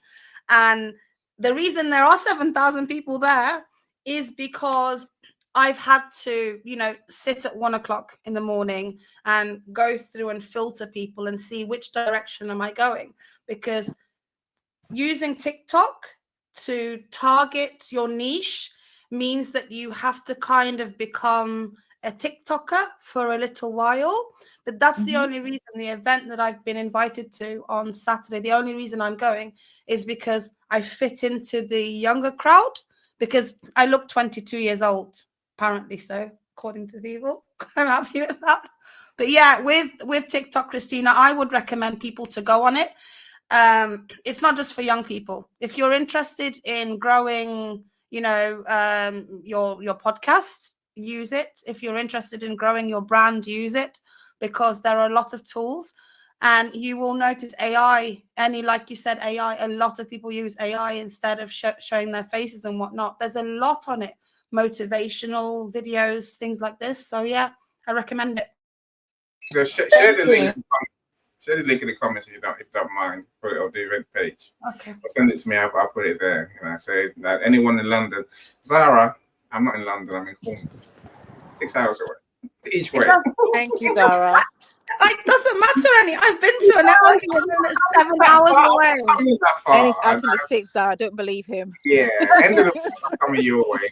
Middle of nowhere. No, there's beaches, there's seaside everywhere. Look, let's get back to our conversation and say, thank you so much, Zara. So Christiana says, Sean, Michael, thank you so much. Yeah, and Mike says, Sean, that's the definition of what love is. And I said, this is why I listen to Sean. No, because when Sean talks, it's about humanity, really. I love that. I love those conversations. That's why you and I must do a show. And Lachelle, you and I must do a show too, Lachelle. We must. Please. Zara. Absolutely. I'd love to. Excellent. And we've been saying it for a couple of years now, Lachelle. That's why I'm crying in public. But we'll work it out, I'm sure. Thank you so much. You're the one with the busy schedule. Okay. I know. It's on me. It's not on your tour. I'm well aware of that. Jeremy, welcome. So glad you're here. Thank you for joining us. Anyone else I haven't seen? April, I see you as well now. Thank you for being here as well. Thank you for joining us. I don't think there's anyone else I need to welcome. Cyrus, what's your take on our topic, my friend? Picking a guest, how do you do it? You're on mute. Don't be on mute. Can you hear me now? Perfectly. Right, thank you so much. I guess the fact that I just unmuted myself helped. So I love your shows, and since I joined your shows, since I think it was some point back end of 2023, there has been a significant growth in my traffic and I'm grateful for that. So my background is on TikTok. Nothing I'm proud of, but nothing I regret. So I've got around, like, I don't know, it's 9,000, 10,000 fans, and I've decided to actually go back on it and use that following for some good cause as well, which is going to be revealing to you guys in good time. So regarding the guest, as you can see, what says behind me is be the guest speaker you want to find, right? So we all look for the best partner, forgetting to be the best partner. We all look for the best guest, not remembering to be the best guest. So there's no such thing as best guest, because everyone's got their own quirks.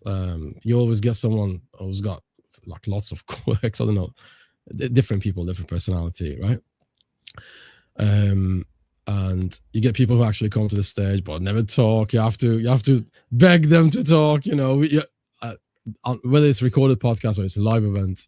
So you get people with quirks, somebody who lurks, and somebody who, I don't know, twerks, just to rhyme it up. I don't know.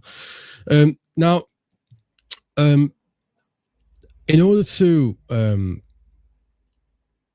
avoid those misunderstandings and differences of opinion, I think the best thing would be to talk to the guest beforehand, and just like Sean said, you have to spend some time with them to understand them, to realize, to test their mettle, really, to understand them, to see what kind of person you're dealing with. Once you can suss out their type of personality, you can deal with them a little bit better, with more ease, and it gives you a little bit more control. Speaking of control, the thing that people mostly tend to do, which I used to do as well on TikTok, I try to exert as much control as possible, but in reality, the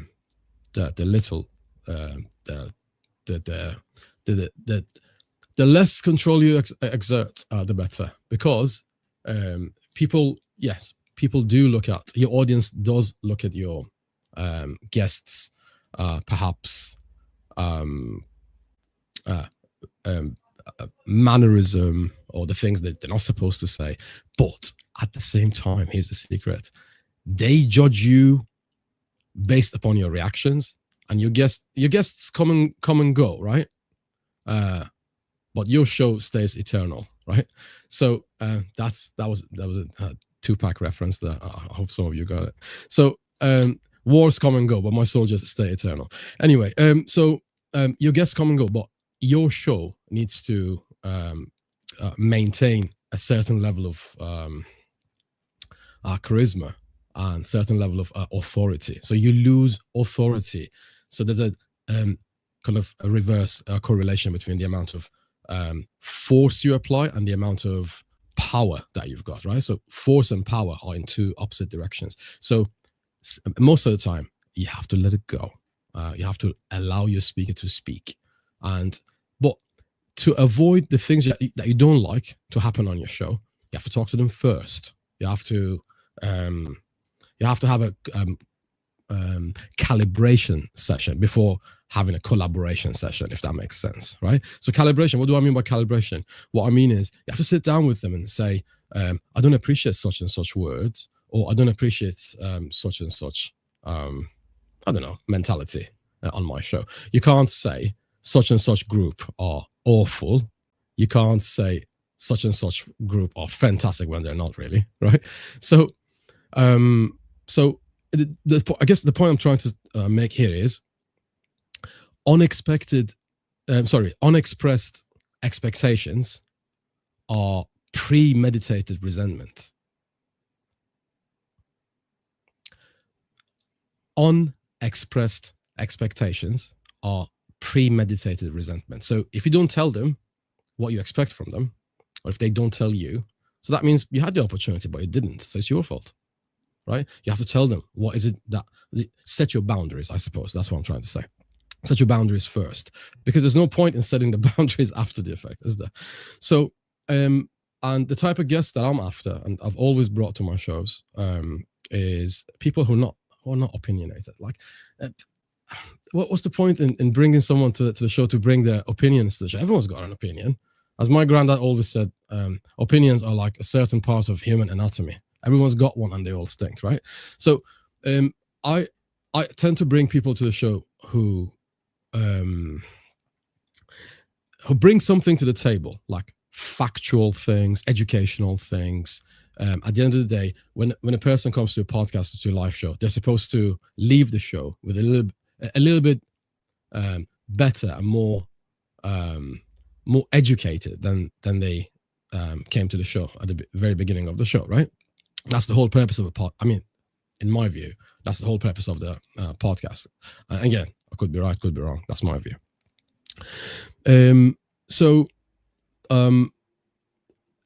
And when it comes to like going to a podcast, like 3 to 5 minutes is the sweet spot of speaking. If you feel you need more than that, perhaps you should start your own show. So, and then everybody else will come to your show, right? I mean, I think that's the fair thing to say. Please do correct me if you find it inaccurate. And again, I'm gonna finish on this. One of the experiences I've had on TikTok was this lady who always always verbally attacked a certain group of people, and I don't belong to that certain group of people, but I know people who do belong to that group of people, right? So I am being very, very diplomatic here, right? So she always attacked them, and I asked her, "Could you please stop saying that?" And then she said, "Well, that's the way I've been raised." I was like, "Okay, no problem."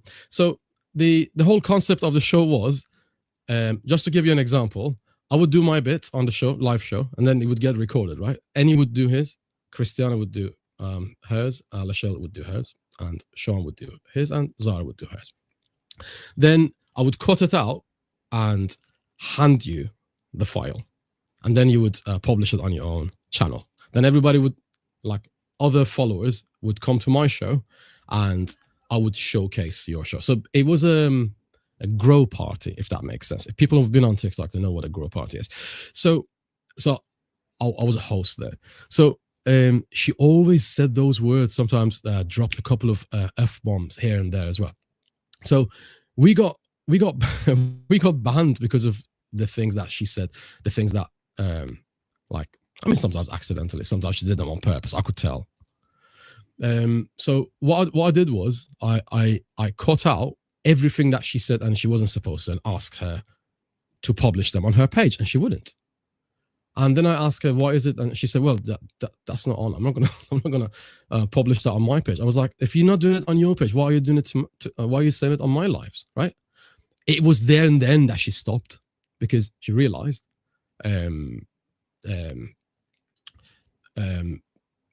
you have to respect the platform you are on, okay? Otherwise, people won't respect you on your own platform, right? So, and after that, she left the show because we had to take votes, and everybody voted her out. So anyway, the point is, in order to find the best guests, it would be a very good idea to be the best guest, Yes, and no, that helps everybody. Thank you. No, thank you, Sarah. So, no, I agree with you. Again, you know, I never know when I'm going to learn something amazing in an event. That's why I love events right up to the end. I think I love your calibration session idea. I do love that. I really do. I think, you know, that's a way to look at it. You know, it's to come into alignment. You know, as Sean was talking about earlier. I think that's the way I take it for sure, right? You know, of course, I think set your boundaries. You know, so you talk about unexplained or I guess, expectations you don't vocalize is a seed for disaster always. You know, that's that is genius, my friend. You know, and of course, you know, let's live with no regrets. You know, whether we are guests or whether we are the hosts, I think we need to, you know, we have to set the goal for ourselves to leave our events without regrets. You know, that's why I'm pretty liberal until someone else starts bashing us and be like, oh no, I missed that. You know. So, but thank you so much, Cyrus. No, it's a lesson. Sean's got a finger up, I think. Yeah, Sean, go on, Sean, please talk to us. I love what Cyrus said. I've heard it before, you know, that unexpressed expectations are simply premeditated resentment. I would take it even a level higher. Through a coaching group I'm part of, I was privileged by having access to an audio from one of the granddaddies of coaching. And it's a talk about agreements over expectations. And it's really powerful when we shift, like expectations. We all know expectations, setting expectations. What do we expect from our guest? What do we expect from ourselves as the host and the audience? But when we're talking about our guests or our co-host, I think agreements are even more powerful. Like, and I love the way he said that, calibrate before collaborating. That's powerful. That's genius, right? Thank you so much, Sean. Yeah, it's, you know, again, I think agreements they're important, right?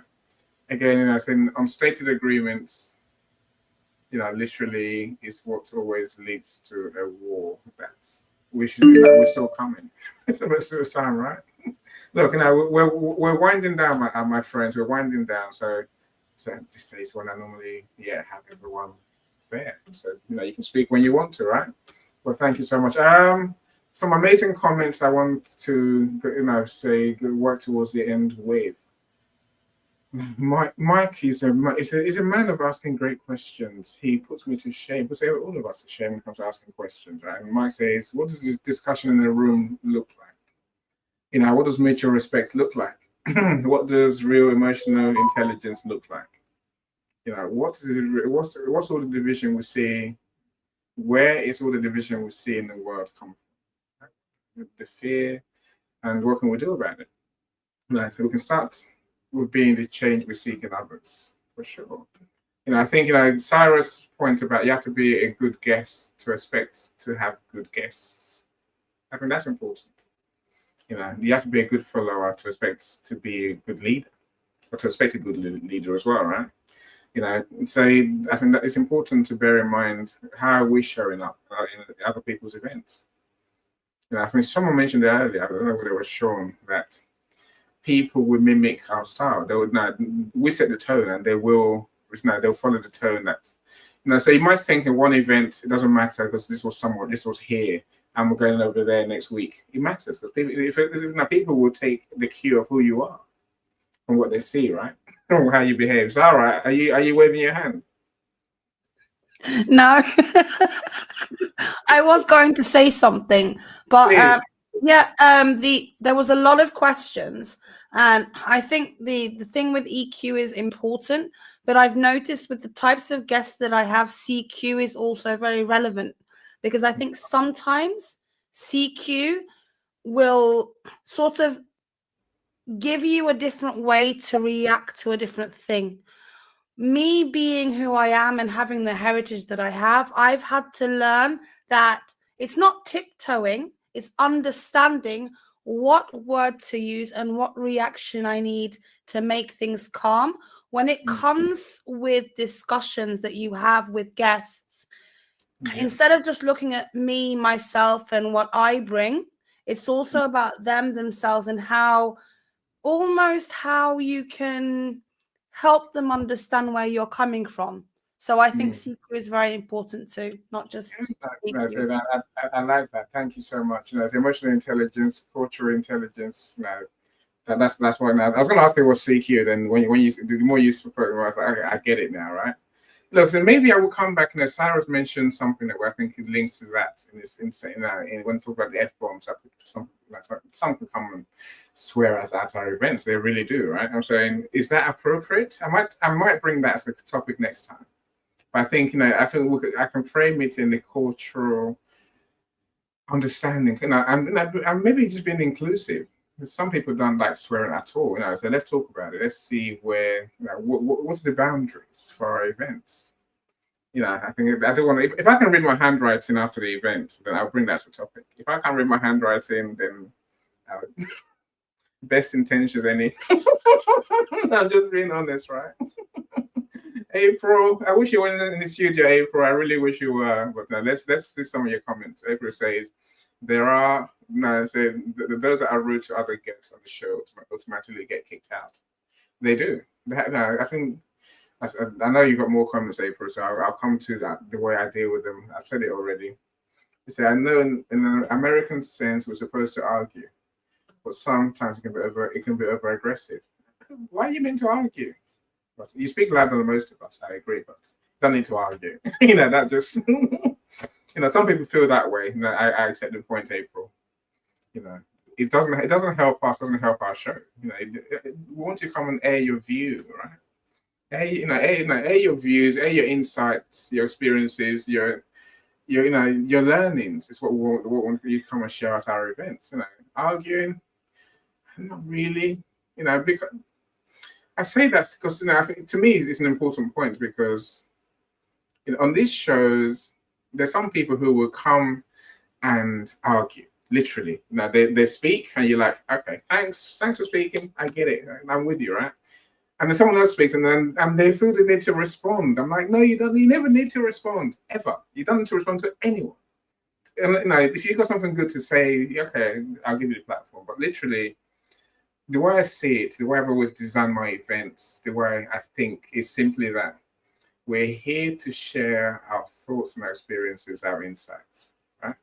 The audience have a choice to make. They can either listen to me and say, I'm with you. Or they can listen to anyone else who speaks and say, I'm with you. I'm with, that's my point of view. And I can agree with that. Resonates with me, right? Or they can say, you know what? I don't agree with either of you. That's fine. I'm saying, I don't need agreement. What I need is a conversation that's respectful, that's insightful, and maybe that's entertaining of sorts, right? That's what events really are. We don't need agreements. Is my point. We don't need to argue at all. So most of the time, if someone says something that goes against what I think, I'm like, it's your thoughts. You go with it. April says it's better to sit and listen than to run and shout. Yeah, I agree with you on that. I'm sure we do. And there are those who enjoy that type of. Of course, there are all sorts of people in the audience, right? They really are. We have to cater for all of them. That's the thing, right? So April says, I've seen a toxic host before. If you're not feeling your best, just don't be on the show. I agree. Because sadly, we don't know until the event that you're not feeling your best. And it's like, oh no, you shouldn't have been here today, but you are. Damn.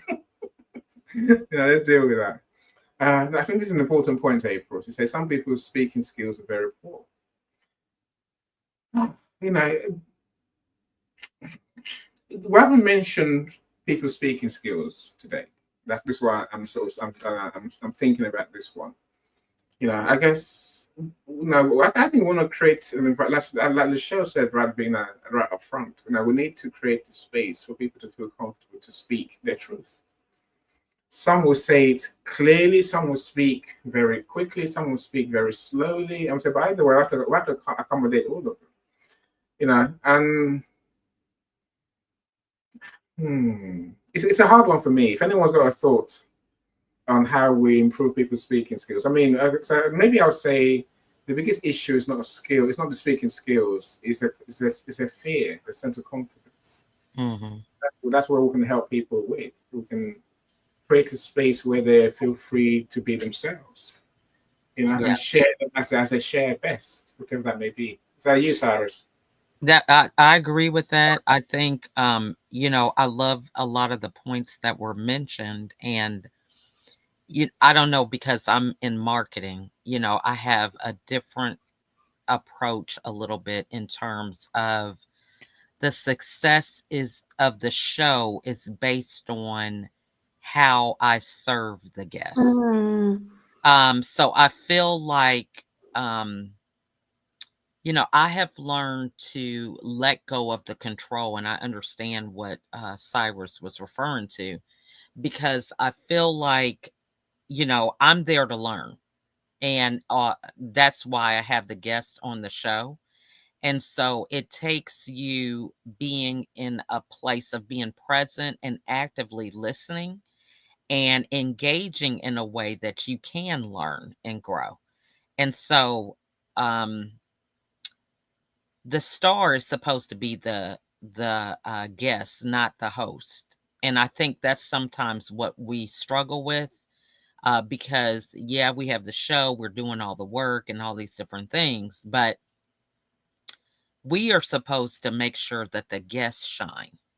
you know they want to leave feeling their best. And so when we have situations where we notice that they may not be at their best, it's our responsibility to be the wing person and to do what we can to help them shine.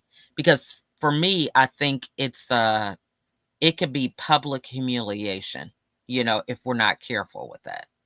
So, and nobody, it's like when you're watching things real time, or people come in on a conversation, it's so unfortunate that you may be the one that they're blaming for this situation. So, when you're live, it's just very important that you put your own ego aside and that you serve your guests to the best of your ability. So that's just my thought on it. Thanks, Michelle. I think it is on us to create that space, as you say, for people to shine. That's my personal take. Cyrus, I wonder what your take is. Yeah, I was gonna thank Michelle for the valuable point she kindly just brought to our attention. On TikTok, one of my trainees always ask me, why is it that people don't share my work? I said to her, I'll come to your lives, and I'll let you know. So I went to her lives for like 10 days, and then I realized that she was just focusing on her job as a host, and she would dim down the good things that guests could bring to the table. So I sat down with her and I said, every single one of these guests you have brought to the live, every single one of them are in the region of 100K, right? So 10 of them is 1 million fans, isn't it? Is 1 million followers. So if you're not letting them shine, how do you expect them to be incentivized to share that bloody video? Right. Now, they're not going to do it because it's all about you, right? You're not letting them, because they come to the show, and as me and Annie always discuss between us, there's a massive WIFM in there, isn't there? WIFM, what's in it for me, huh? WIFM, right? So that's the question that person is asking. Whether they share it with you or not, they are asking it, trust me, right? So you're asking it, I'm asking it, everybody's asking it. What's in it for me? Otherwise, we wouldn't be on this show. They wouldn't be on that show, right? So you're trying to add value. That's fantastic. Let that guest shine. What's going to come after that is that you're going to benefit from the fact that that person is going to share this episode, that episode, on their socials. That's when you benefit from being shown to their followers. Okay, so let them shine. Then they will share you. Otherwise, they won't. Okay, so not letting the guest shine is bad for both parties involved, yourself and your guests. So there's no winners in this. Okay, so let them shine. Yeah, thank you. I think it's bad for the audience as well, Sarah, to be fair, right? I think one thing I noticed, I realized very quickly in my shows is that when you're kind to people, they be kind to you too. And the audience, it matters to the audience. The audience, people think, they don't, when we let our guests shine, Cyrus, as you say, right? People don't think, oh, that guest is looking amazing today. They think, oh, Annie is so kind. Annie is such a nice person. I want to be on his show. And maybe he can help me. I'm like, yeah, that's how it should be, right? Reciprocity.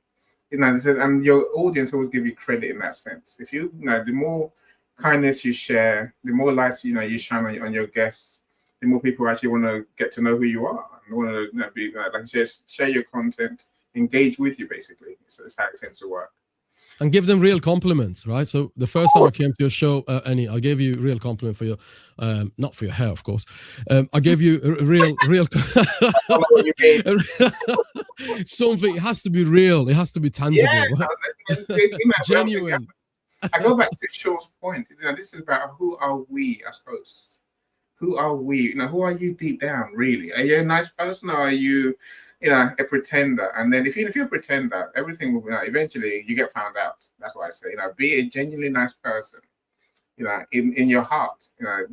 That's the only way this can work. And April says if someone comes to work late every day, I probably fire them after a week.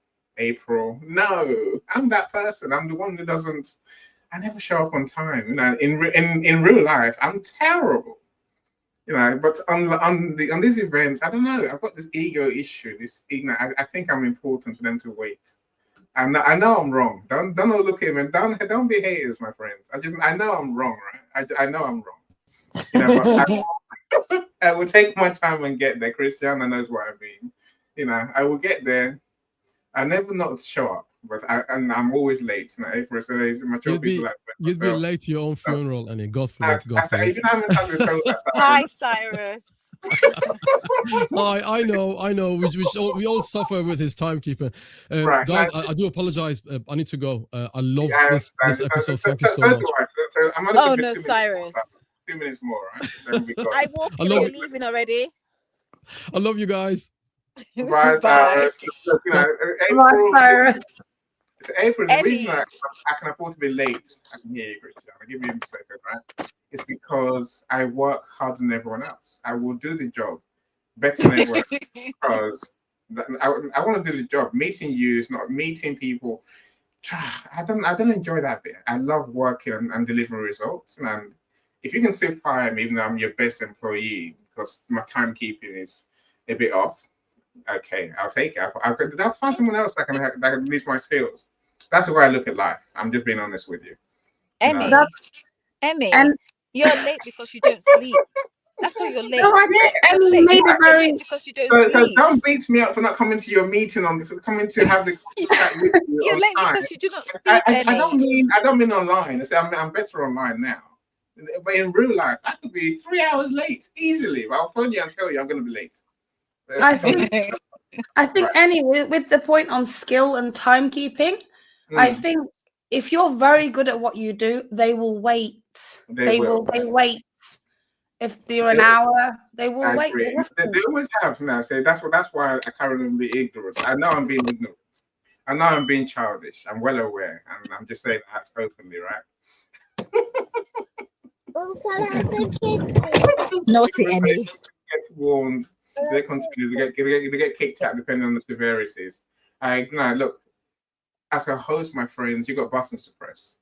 I can remove you from the stage. I can ban you from the studio if I wanted to. I'm saying use those controls. We have to learn to use them, right? Some people didn't even know you can mute people on these events or on audio rooms. You can mute people all the time. You're the host. You control the room. It's not a pretend thing. I thought we lost Sean, but okay. My last comment today, which I think is an important one, is I read that right. Michael says, safe space or generative discussion. Ooh, both. right? In order to grow, we may need to expose ourselves to conflict resolution and to listen to other viewpoints than our own. I agree with you 100%. Of course, Mike. I don't want an echo chamber in my rooms. I want people to come with your views, come with your solutions. That's what I need, right? And that's what we can learn from. If I want to hear myself, I can talk to myself. I know what I think, right? Why would I do a room? And say, I'm genuinely open to anyone's point of view, and I want to learn, and I always do. I've learned a lot today from all our speakers. I've learned today from you in the comments. I can't thank you enough for being here. Please, my friends, if you want to have one last thing you want to leave us with today, please unmute yourself and tell us what's the important thing that we can all take away and start doing right now. Well, I would want to thank you so much for giving me the opportunity to be here. This was definitely spontaneous, right? I didn't even I said that I was going to come to the event, but I wasn't expecting to be on stage and sharing. But glad that I was here because there's a lot of points that I would have taken away. I think the final thought that I would leave is that we have to learn to not balance the control, but balance the engagement between our guest and the audience. And so that takes us being responsible. So your focus is on making sure that the guests shine, but then also allowing them to shine even more by seeing the impact and engagement that they're having with the audience. So I think that's one of the things to remember, that it's win-win for the audience as well as the guest. So this has been a great conversation, and thank you so much, Annie, for having me. And thank you all for being here. It's been a blessing to be able to hear your insights. Thank you, Lisha. I love that. The engagement is why my events are about engagement. Some people's events are, I don't know, it's about sharing information necessarily. And so mine is engaged. I like people to come and speak. And that's why I focus on that. I work very hard to make that happen. But thankfully, I've got friends like you who do show up and do speak genius every time, right? It is that for me. Christiana, what's your Zara? You're muted, please. Now, what's your last message for today? My last thing. Thank you very much, Annie, for having me again. I came a little bit later. It's very nice to be surrounded by people who understand what their purpose is. And when we think of podcasting and we think why we're doing it and why we started off, there's a reason behind it. And what I remember is when myself and Larissa started the podcast, it was about leaving a legacy, not for the people, but in the people, because we're sharing their stories. So it's that area. So the reason that myself and Larissa have the podcast is because of that. But thank you very much for giving myself the opportunity to come on and meet your lovely people, especially this, because it's been very relevant and I've learned a lot from it. So thank you, Annie. So it's for the people. It's not for the people. It's in the people. That leaving legacy in the people. That's big goals, right? I love that. Thank you, Zara.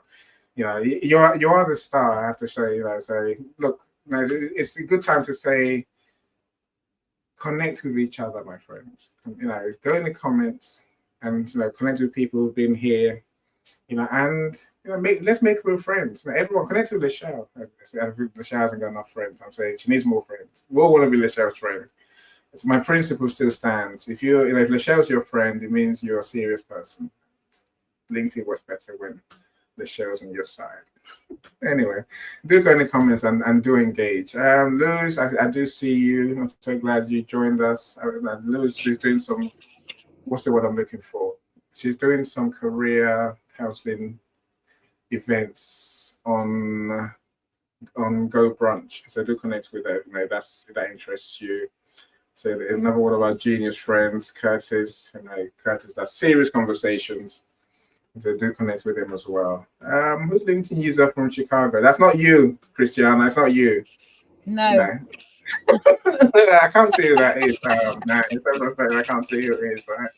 But thank you, LinkedIn user. If you could put your name in, I can work on you properly. Otherwise, I'm sure you're quite happy that listener. I've seen you, and thank you for joining us. Christiana, what's your? I don't know who's unmuted. I can hear a noise, so someone's unmuted. Christiana is you, right?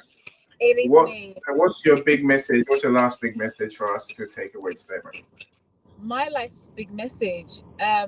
Whatever podcast you want to have, yes, have expectations on both sides, but above all, have fun. Don't take yourself too seriously.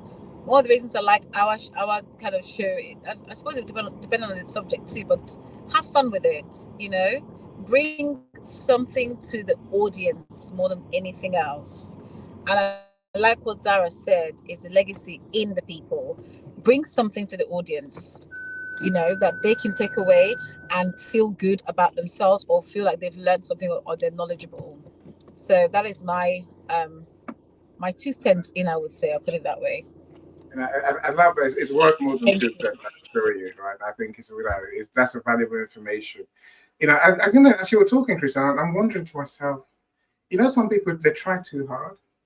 You know, they haven't really brought anything for anyone to learn from, but they're trying to look that they're doing something good. Do you know what I mean? Yes. You know, those who try I too do. hard, I you know, do. some like, you know, don't try too hard is the point, my friend. Be yourselves, but you know, share something that we can learn from. I take that for sure, right? You know, don't be that Yeah. person who tries so hard that you're performing rather than being yourself.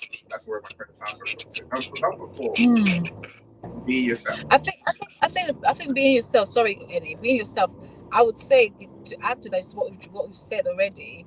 Is when you are thinking about coming to perform, you must have the audience in mind.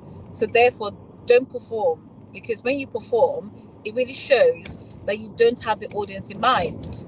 You know, You're not here to serve people. You're here to just love the sound of your own voice. Is where I'm going to put that. There's no win there, right? I agree with you. You Oh, know, Zara, are you going to speak? Sometimes when you sorry, Annie. Sometimes when you play back, and Christina, when I play back on Spotify, and it's on the fire, and I can hear myself speaking, I'm thinking, wow, my English is very good. Record yourself. Don't come on my show to do that. Record No, yourself. it's not. It's nice when we have had guests who are, from other countries, and sometimes they'll use Spanish words, or they'll use Arabic words, for example, and I'm having to flip between the languages to try and understand, how I can show people what this person is trying to say through me understanding them. So the whole thing about enjoying my own voice, there's nothing wrong with that, Annie, is there? No. I mean, in truth, a lot of people hate their own voice. I used to be one of those people. And then it took me years to learn the lesson that what I hear is not what you hear. I'm like, That's how okay, you learn. I'm talking, and if they like it, great. If they don't like it, well. Christiana, yes, and I don't want to see you crash your car today. I'm trying not to, That's right? how you learn, Annie. It's exactly It how you learn. is. You It know, is. how you And learn, having definitely. confidence to speak in public, as we're saying now, it takes confidence to go on someone's show. It really does. And there are many who won't. So Mike would say, fabulous conversation, sisters of black diamond, colleagues with lifetime's brilliance. I like that. I'm in love with these panelists. Yeah, it doesn't mean me. It means you. It means you. That's what I always say. Mike is a great way Michael to cracks lead me up. it. So Mike says authenticity is better for everyone. I agree with you totally. Yeah. Was there something I was going to say? I was going to say many things. Look, my main thing is let's be lovely hosts and let's be lovely guests. Let's aim to be really nice people. I mean, you see it every day, and let's join in that band of people who just spread kindness and appreciation. For the guests that we get to have, especially the ones who help all of us to achieve our goals, right?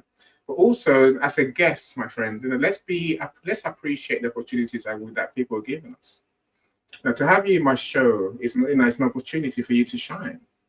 and I will do my best to make you to help you shine. I'm saying appreciate that and act accordingly. Now, as Cristiano says, share something of value to my audience. Now, don't come thinking, oh, this is a job. Oh no, I'm here again.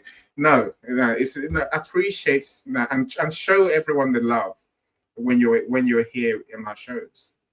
That's probably the last. If there's no regrets thing, yeah, I think that's important.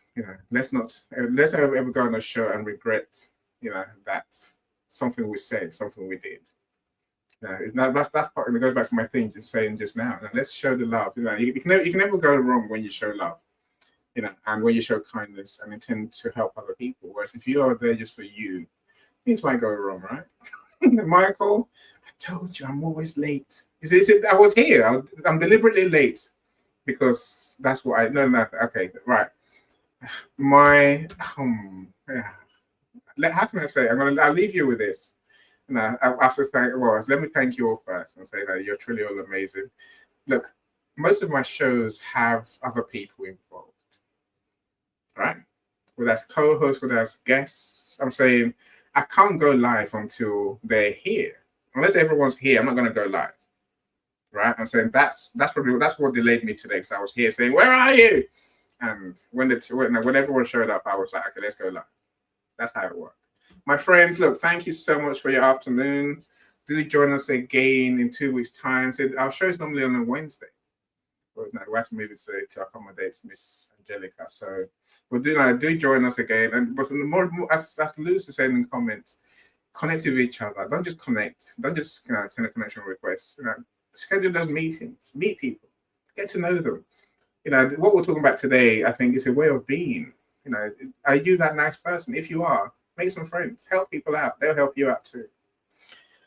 Anyway, thank you so much, Zara, Christiana, Sean, all the speakers. You're legends. You really are in my eyes. I can't do the show without you. Look, we'll talk soon. Zara, I'll be in touch to sort out this meeting later, all right? Take care, everyone.